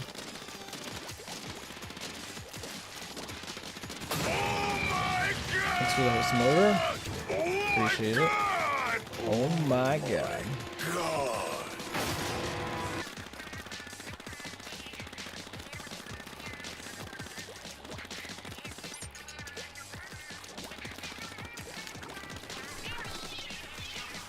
Oh god, oh god, oh god.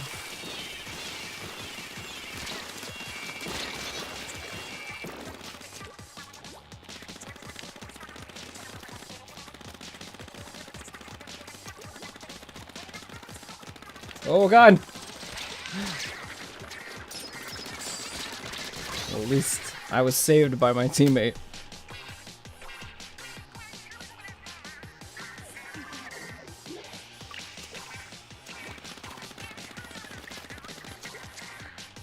Oh my god, those are so cool, like honestly, like I need to learn to use that weapon because that's honestly like the coolest thing.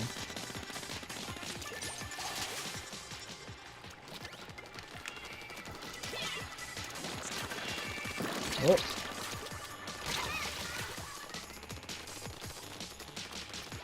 That bubbler thing is so cool.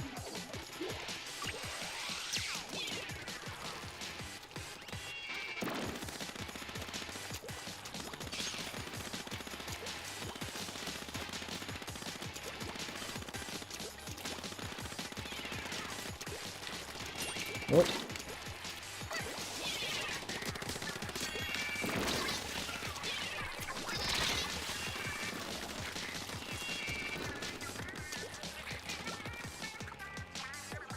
Under a minute, right now.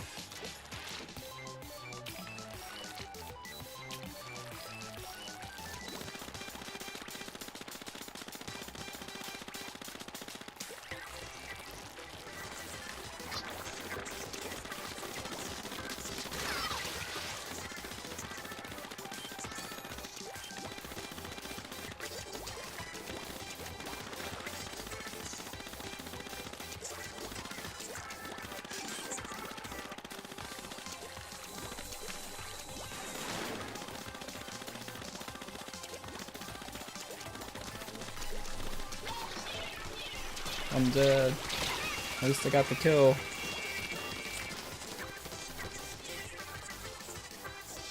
Mega Man game with what?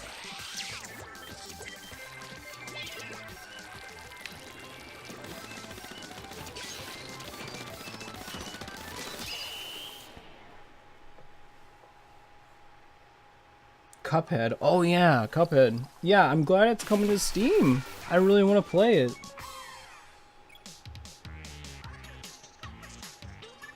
It looks really cool.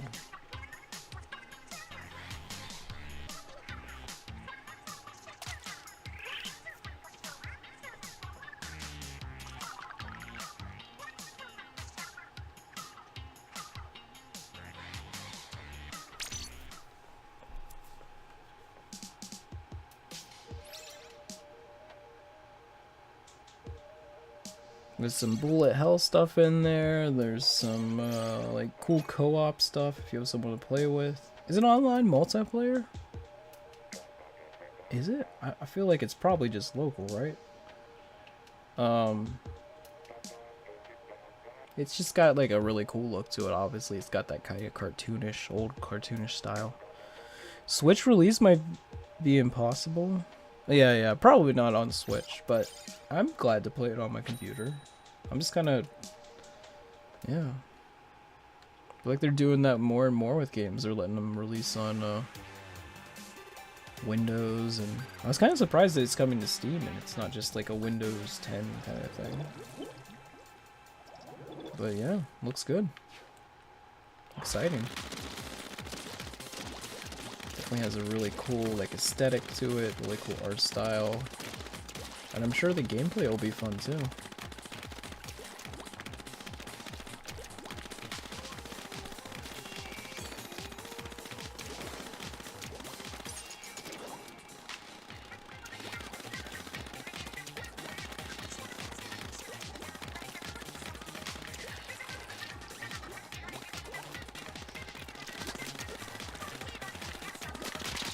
Oh god.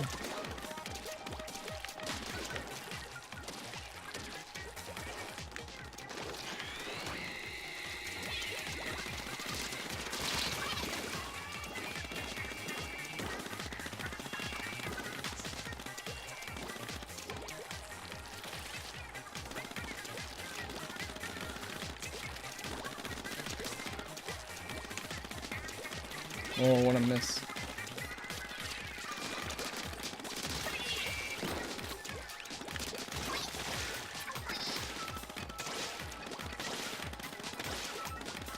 Oh god.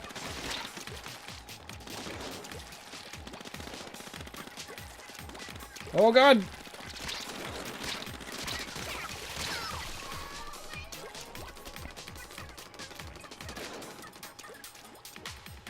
Yeah, there's not many exclusives. That's kind of their issue right now. They're gonna have the most, like, powerful, like, I guess as you call it, like a console. But the exclusives are not really there right now, which is, like, usually the reason why, like, I buy. Oh, here's the reason that I buy, like, a console is to play, because I can only play a game there, you know? Which is a reason why I've always played a lot of, like, Nintendo stuff, is because, well, you know, it's usually the only place you can get it. Like, they've just recently gone into, like, mobile gaming, which are obviously, like, different versions of their IPs. But,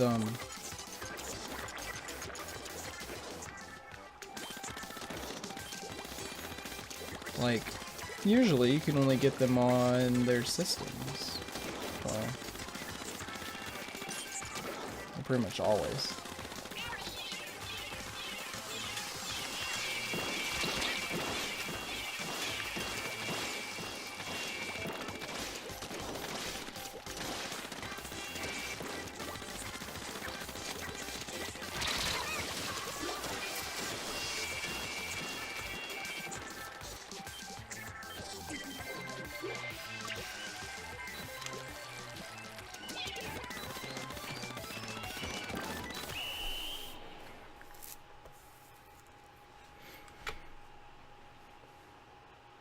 But again, like, the reason I got the PlayStation 4 is because there's some stuff that you can only play on there too, you know? They just, of the three, have been the ones that are lacking the most in that.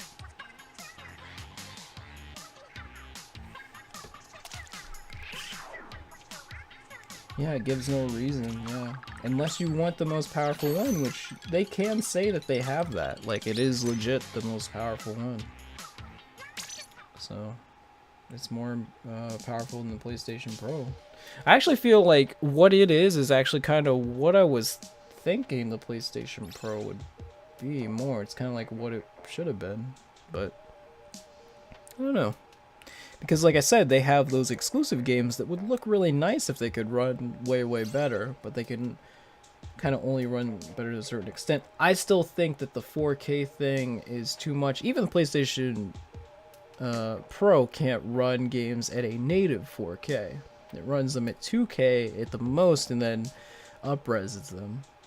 The Xbox Scorpio will be able to do them in native 4K, but I still think it's too much at this point. Like, a lot of what's made, like, video game culture popular on the internet is, like, it on social media, you know? And you're not gonna see that stuff in 4K. You're just not. Like, how often do you watch gameplay in 4K on YouTube? Probably not that often. And then, how often do you ever watch anyone stream that? Never. You never watch anyone stream it that way. That's just too much for YouTube gaming or Twitch to handle. You can't do that kind of stuff, you know? Honestly, I always tell people, don't stream in 1080p unless you're a partnered streamer, like on Twitch. It just doesn't make any sense. There's going to be a lot of people that aren't going to be able to watch it, you know? So, that's why a lot of times, since a lot of the time that I'm actually playing games, I'm playing them on here, Never, like, I mean, I don't even have 4K screens or anything, so, like, you wouldn't see me play it over 1080p, and still, you're only watching it 720, because I only stream at 720, so.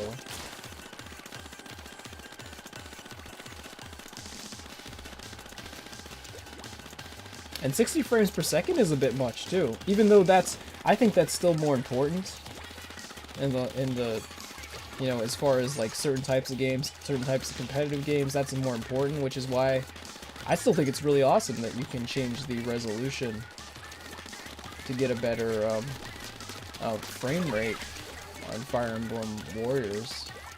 Get the 60 frames. That's pretty nice. I kind of wish more games let you do that, besides like PC games. At this point, only people that have a 4K TV. If you don't have one, then you don't need to get a PlayStation. If you don't have one, then you probably don't need to get PlayStation. PS4 Pro or a Xbox Scorpio. If you have the money and you can get all this stuff, go for it, man. Get the best gaming experience you can. Even though in many cases, that's gonna be doing stuff on the PC. Oh god, I'm dead. I'm dead. That's where you're gonna get like if the game exists for the PC, that's usually where you're gonna get the best like fidelity available. I did not say your name, Siri. Stop. My god.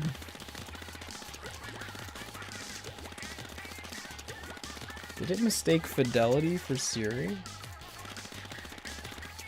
The hell?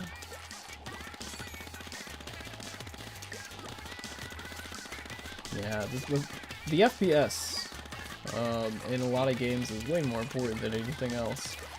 Making sure that game runs smoothly, more so than... Oh god! Oh, that person totally glitched out. Did you see that? It was like they were under the ink. And the thing was coming towards me. Whoa, that was messed up.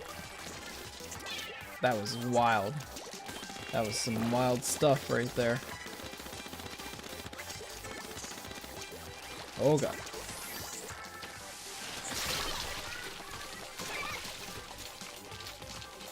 This is gonna be a low score.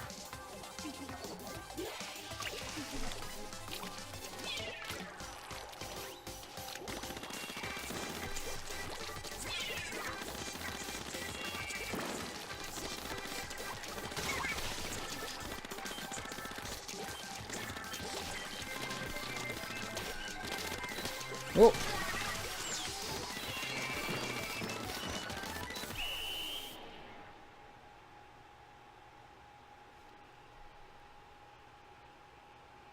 My low score was saved by the win.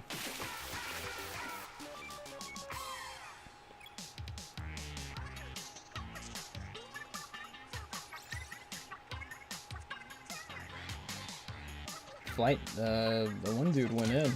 10 kills.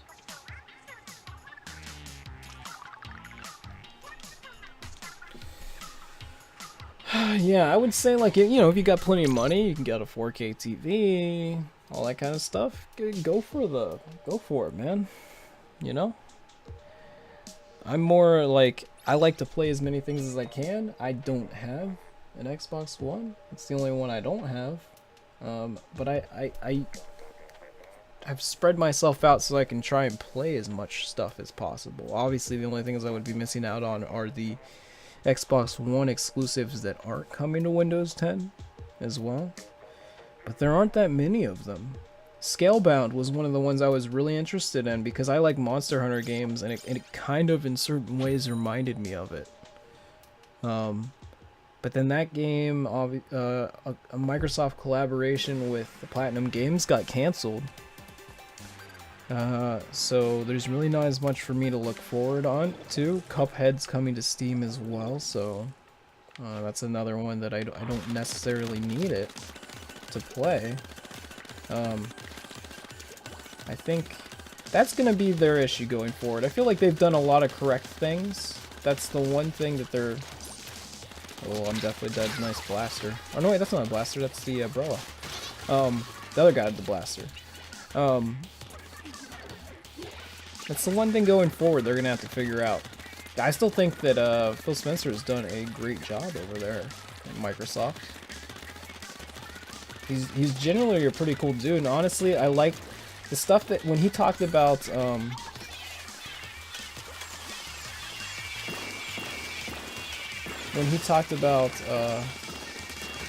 his thoughts on cross-platform gaming and crossplay.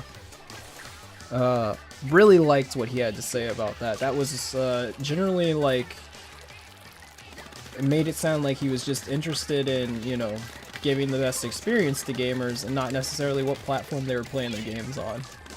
Because he's obviously talking the most about Minecraft, but also when it comes to other games going forward.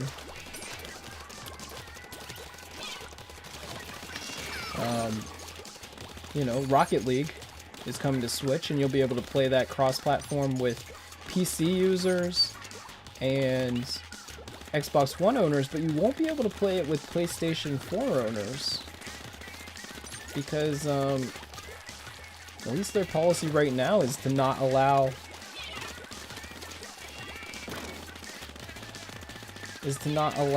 people to play with, oh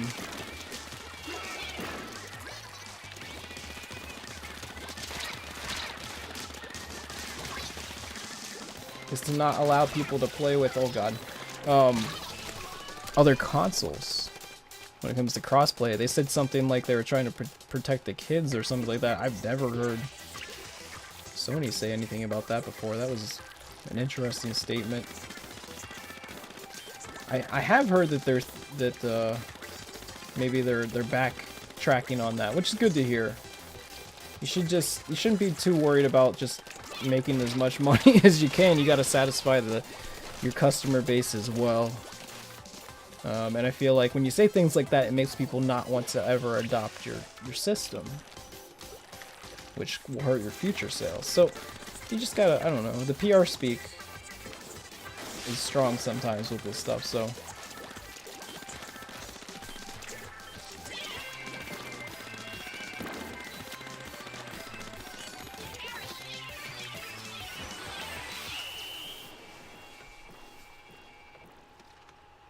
Yeah, if you have Windows 10, you can play a lot of those games, so. I don't know. They don't have something there, like, obviously they haven't been talking about what they're doing next with Halo or anything. We haven't seen any more about it, but.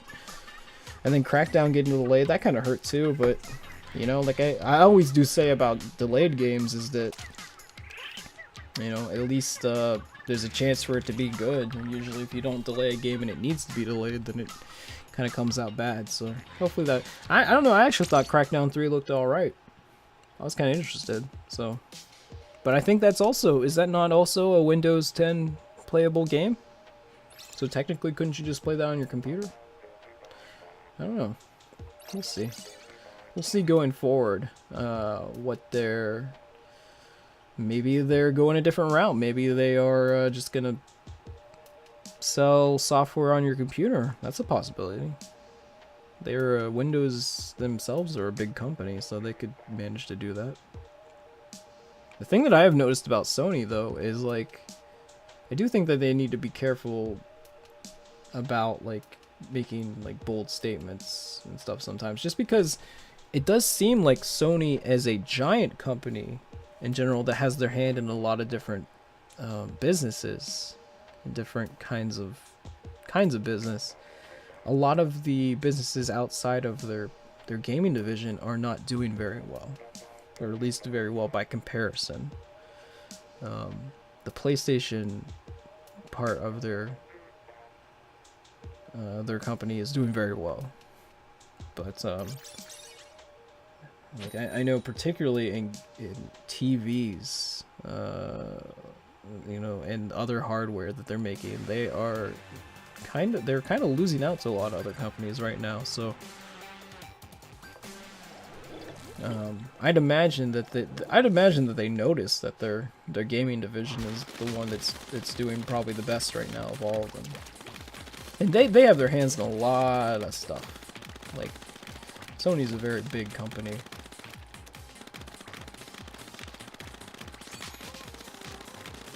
I just hope they kind of backtrack on the... Because it's like, does it really hurt them that much if somebody wants to play cross-platform with their friends? Oh. On a different system and that kind of stuff. They made a statement like, oh, well, if they want to play with their friends on PlayStation, they can buy a PlayStation. Even though Rocket League in particular and Minecraft now, like, are very much cross-platform games. Like, people own them on a variety of systems. Like, I really don't think it's gonna hurt them too much if they're not gonna lose out on a ton of money or anything if they...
I thought I was out of ink and I thought I was, like, dead at that moment.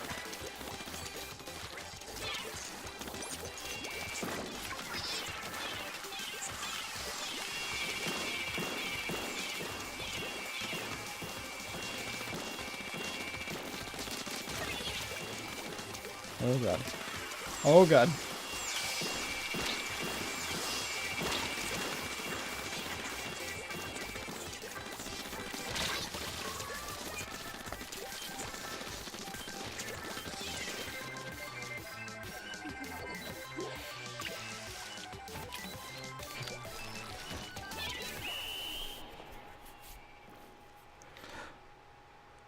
Night, Video Game Guru. Have a good one.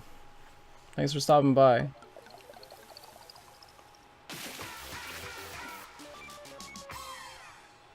I hope you're enjoying the Rabbids game. I don't know if you got a chance to play it yet. I'm assuming that maybe you did, because I know that you... Every time I listen to Pete's podcast and you talk about... You really are a big... You're enjoying your Switch a lot. So you're probably getting a lot of hours in, so I'd imagine you probably have checked it out. Dude, I'm loving it. I have played way too much of it already. And I bought that season pass. I love it.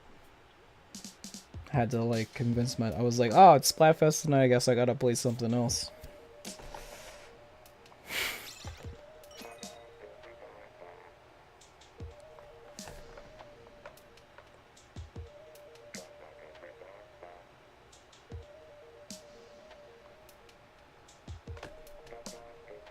Oh, we got so many games to play. Goat Simulator.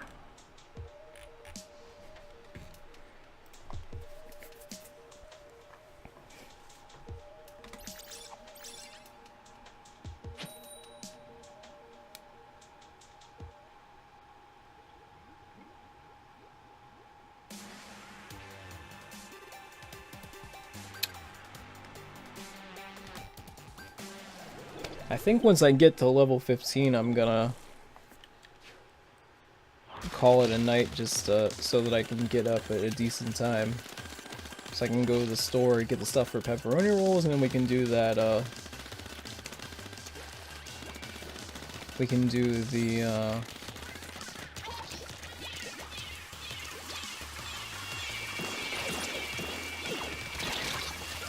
We can do the bacon stream tomorrow before, so I gotta go to work at night.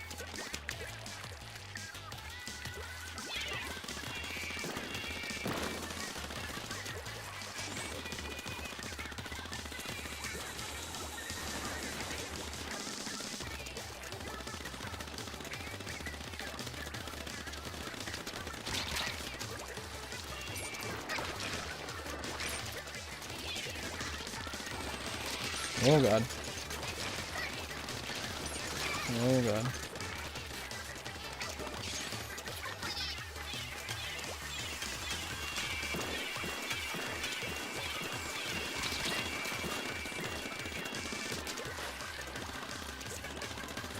Oh.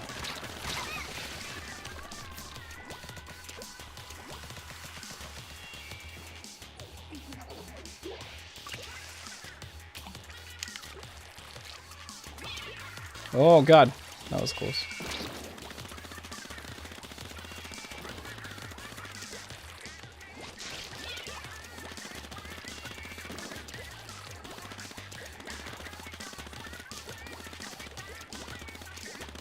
Oh god.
Come on.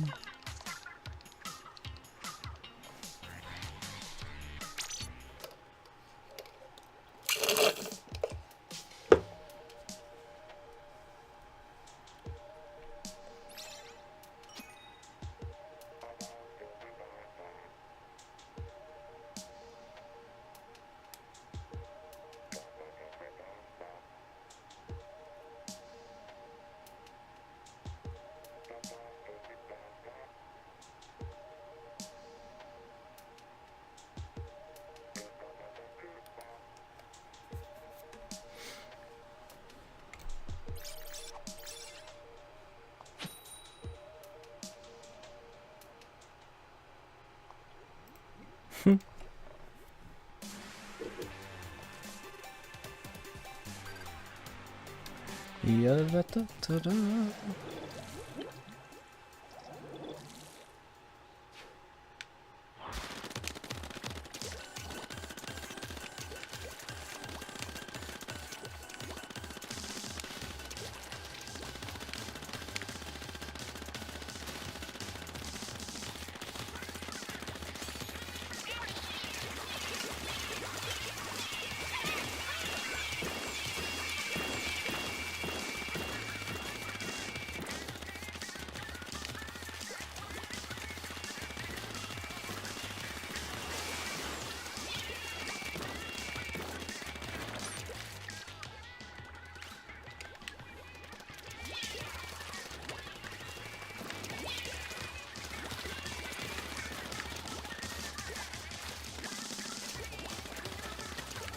Oh god.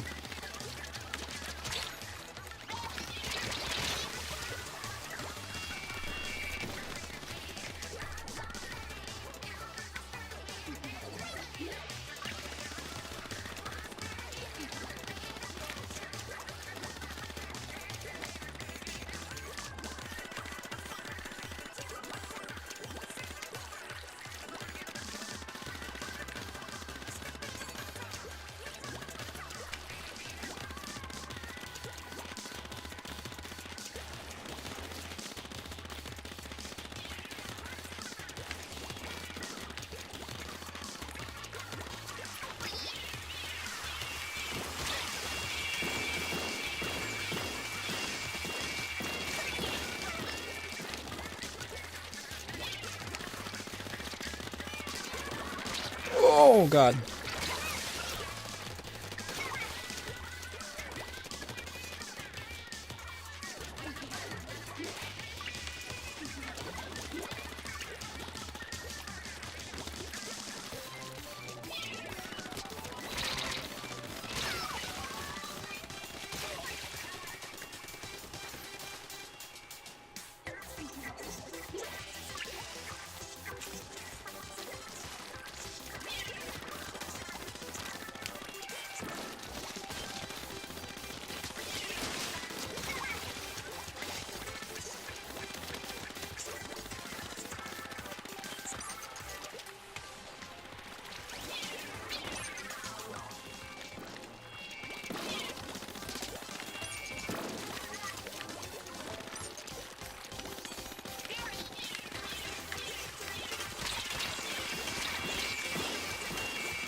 Oh, nice.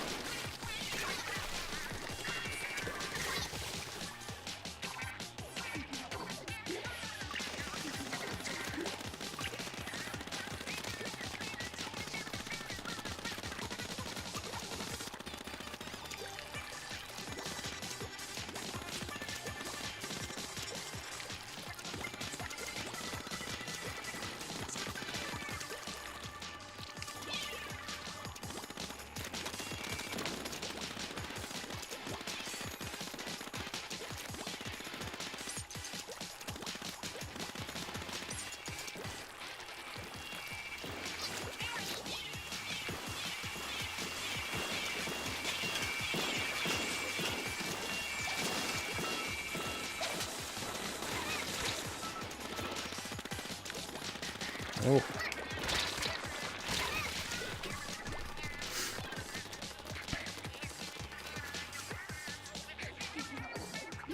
And 3, 2, 1.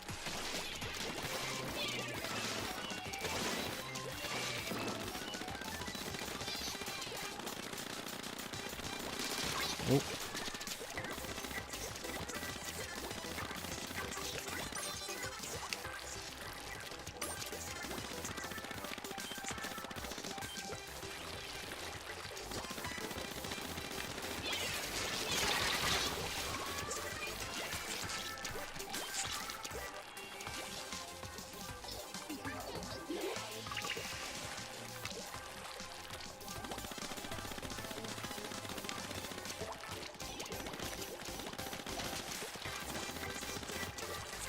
Oh my god, what the fuck?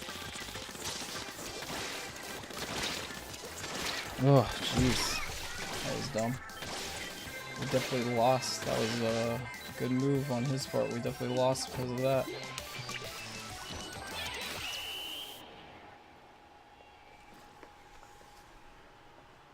Yeah.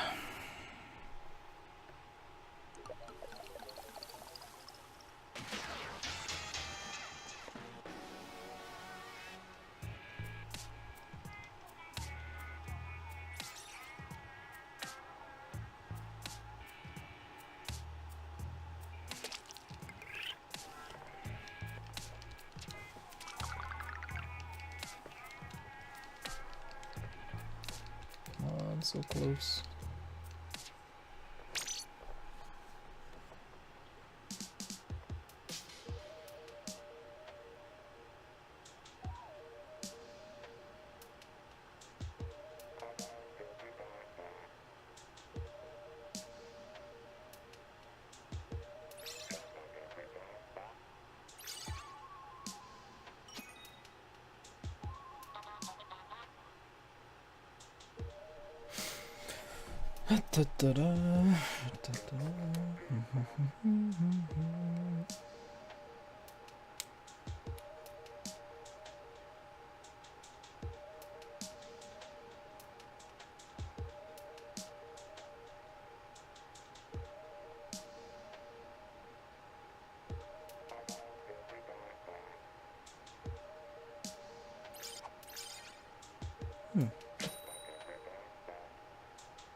The old Splatoon.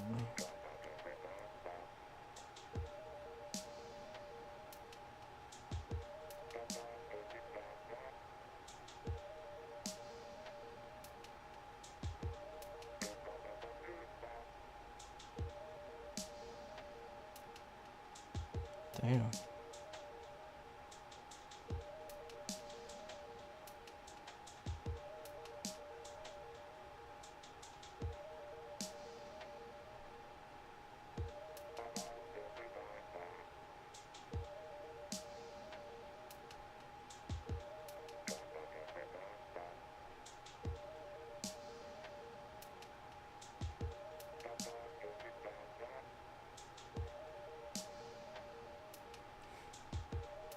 Jesus.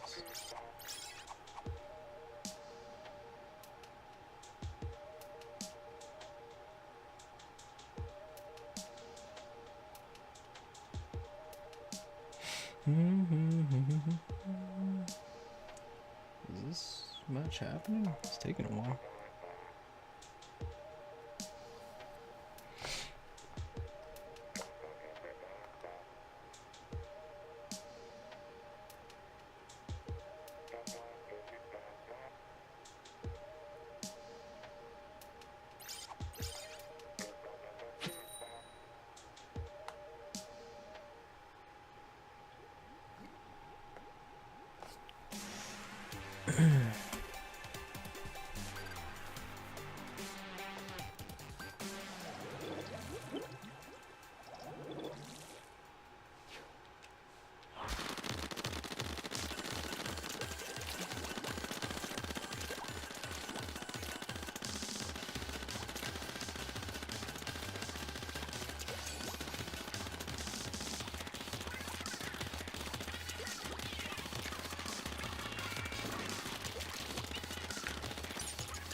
Oh god.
Oh man, same team. No.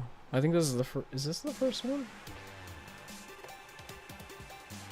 I think it is.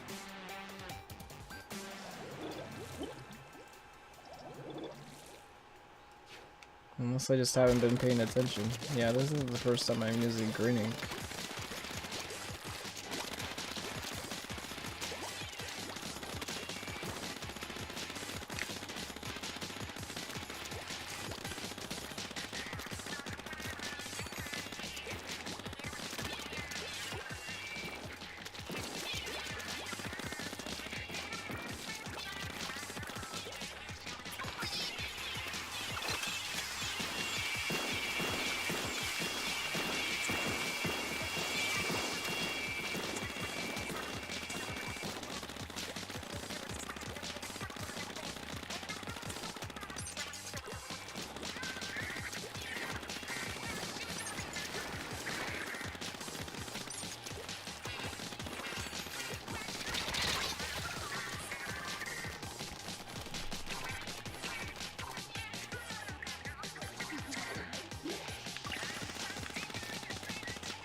Okay.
Yeah, da, da, da, da, da.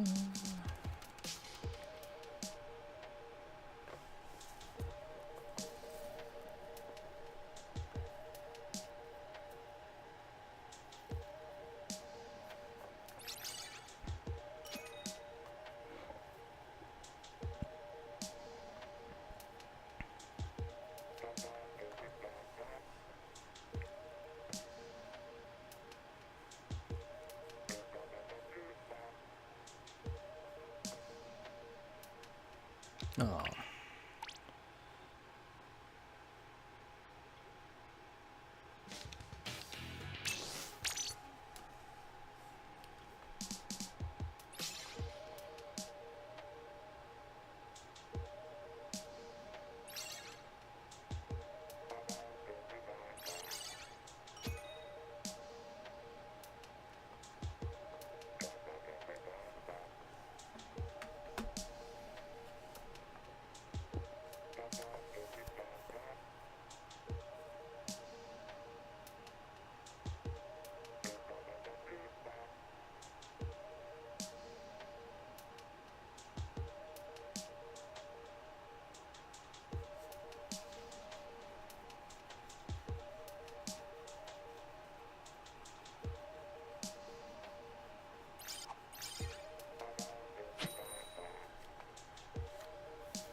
Oh.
We are getting there.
Interesting.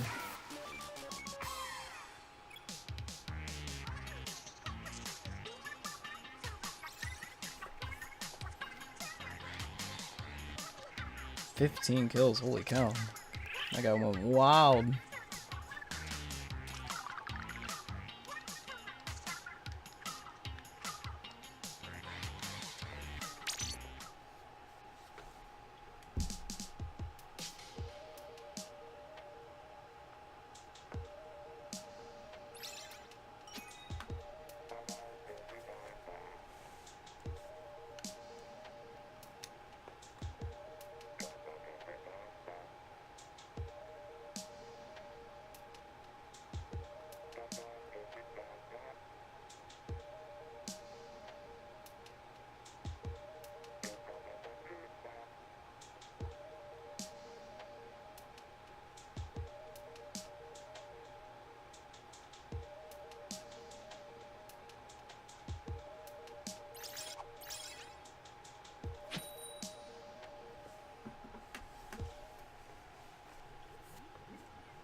Hmm.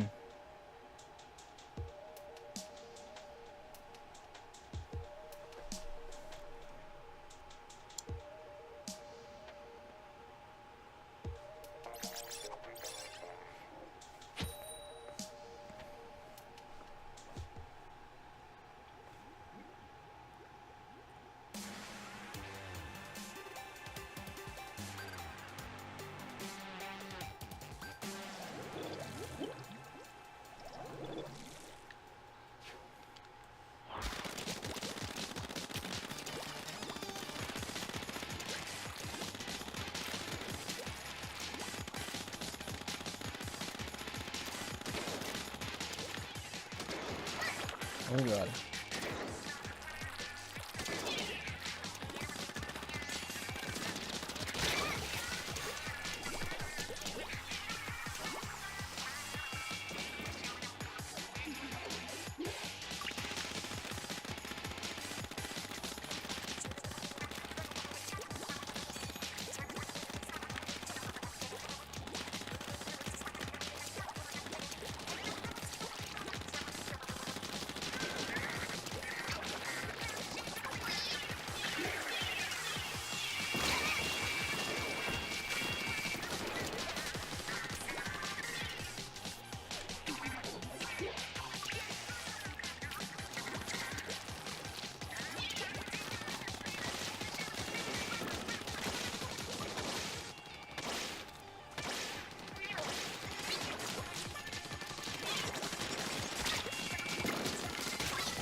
What am I doing? Really bad match.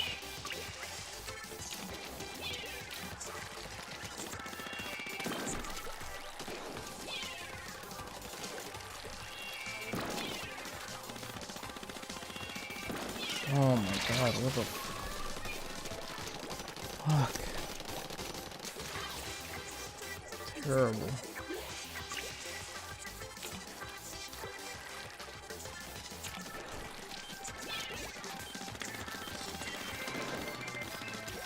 Ah, no special at all.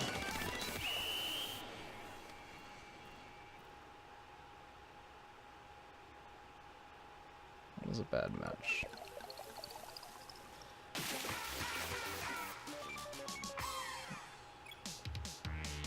When I like don't use my special at all.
Mamma mia, that's a spicy meatball.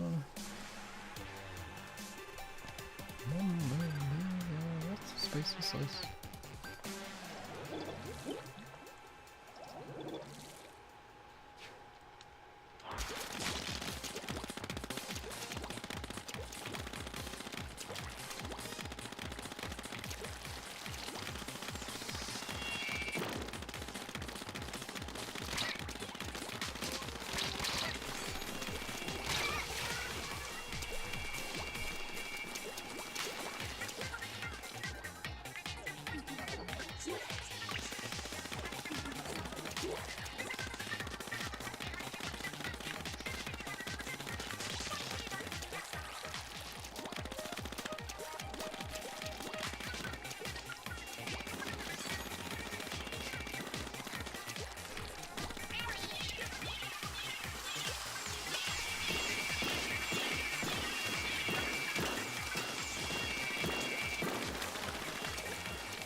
Ugh.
Oh my god.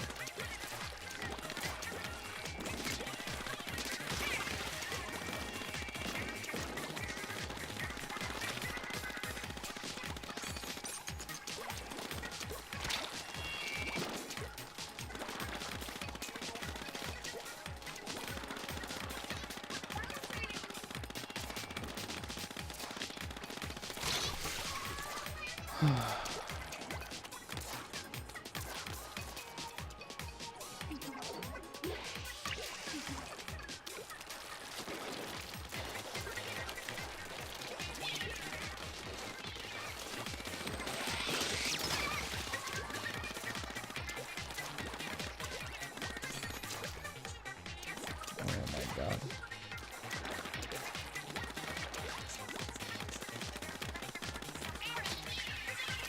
God damn. Where? Why am I against 3 of them? The hell?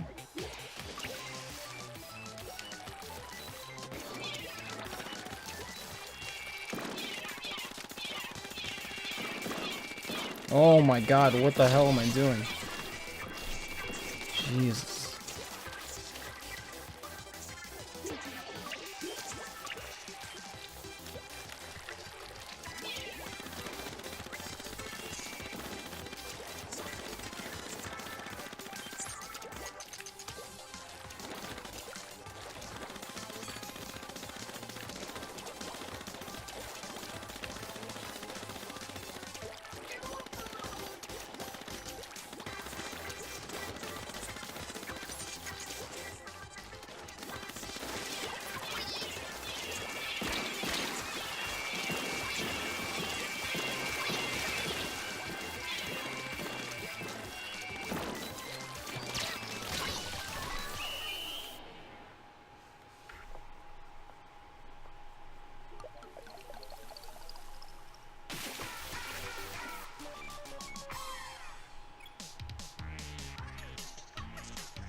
One away. Damn. Guess I gotta play one more match. Damn.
Oh, come on.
Oh god.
How did I die again? Damn.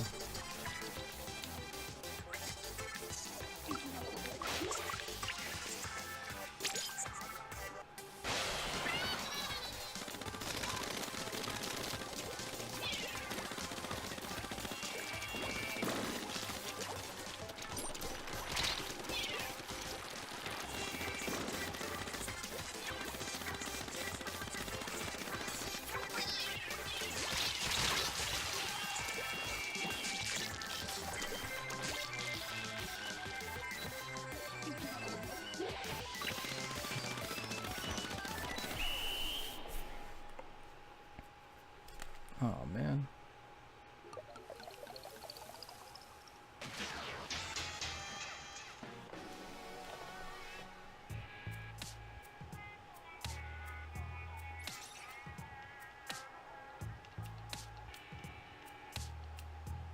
That's fine.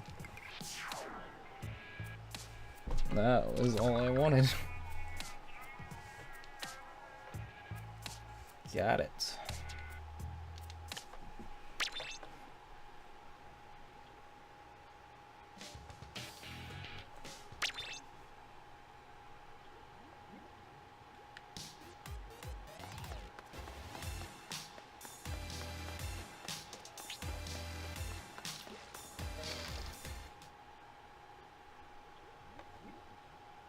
Hey. Spider scope. And try slasher.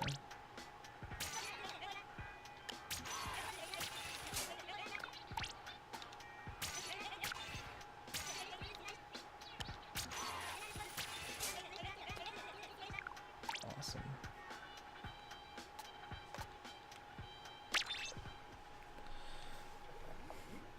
Well, we did it. We got Flight Queen. I hope you guys are enjoying Splatfest and that you max out yours as well. Have a good one, whether it be Flight or Invisibility, Pearl or Marina. I had to go against Marina this time just because a lot of people said, I don't know, I just feel like I'd probably use Flight more. But have a good one. Probably gonna be playing some more Mario Rabbids Kingdom Battle tomorrow if I can. Maybe even do some what is it? The Fire Emblem Heroes, because I have a bunch of orbs saved up for that. And also maybe a cooking stream as well, doing some baking, some pepperoni rolls. You guys have a good one. Thanks for stopping by. And if you need a link to the Discord, I'll put a link in the chat. If you're not here in the Twitch chat, you're watching on YouTube, you can always go to the Twitch chat there and type in !Discord and get a link to the Discord if you guys are just people that watch on YouTube. Have a good one, and I'll talk to you guys later. Have a good night. Bye, guys.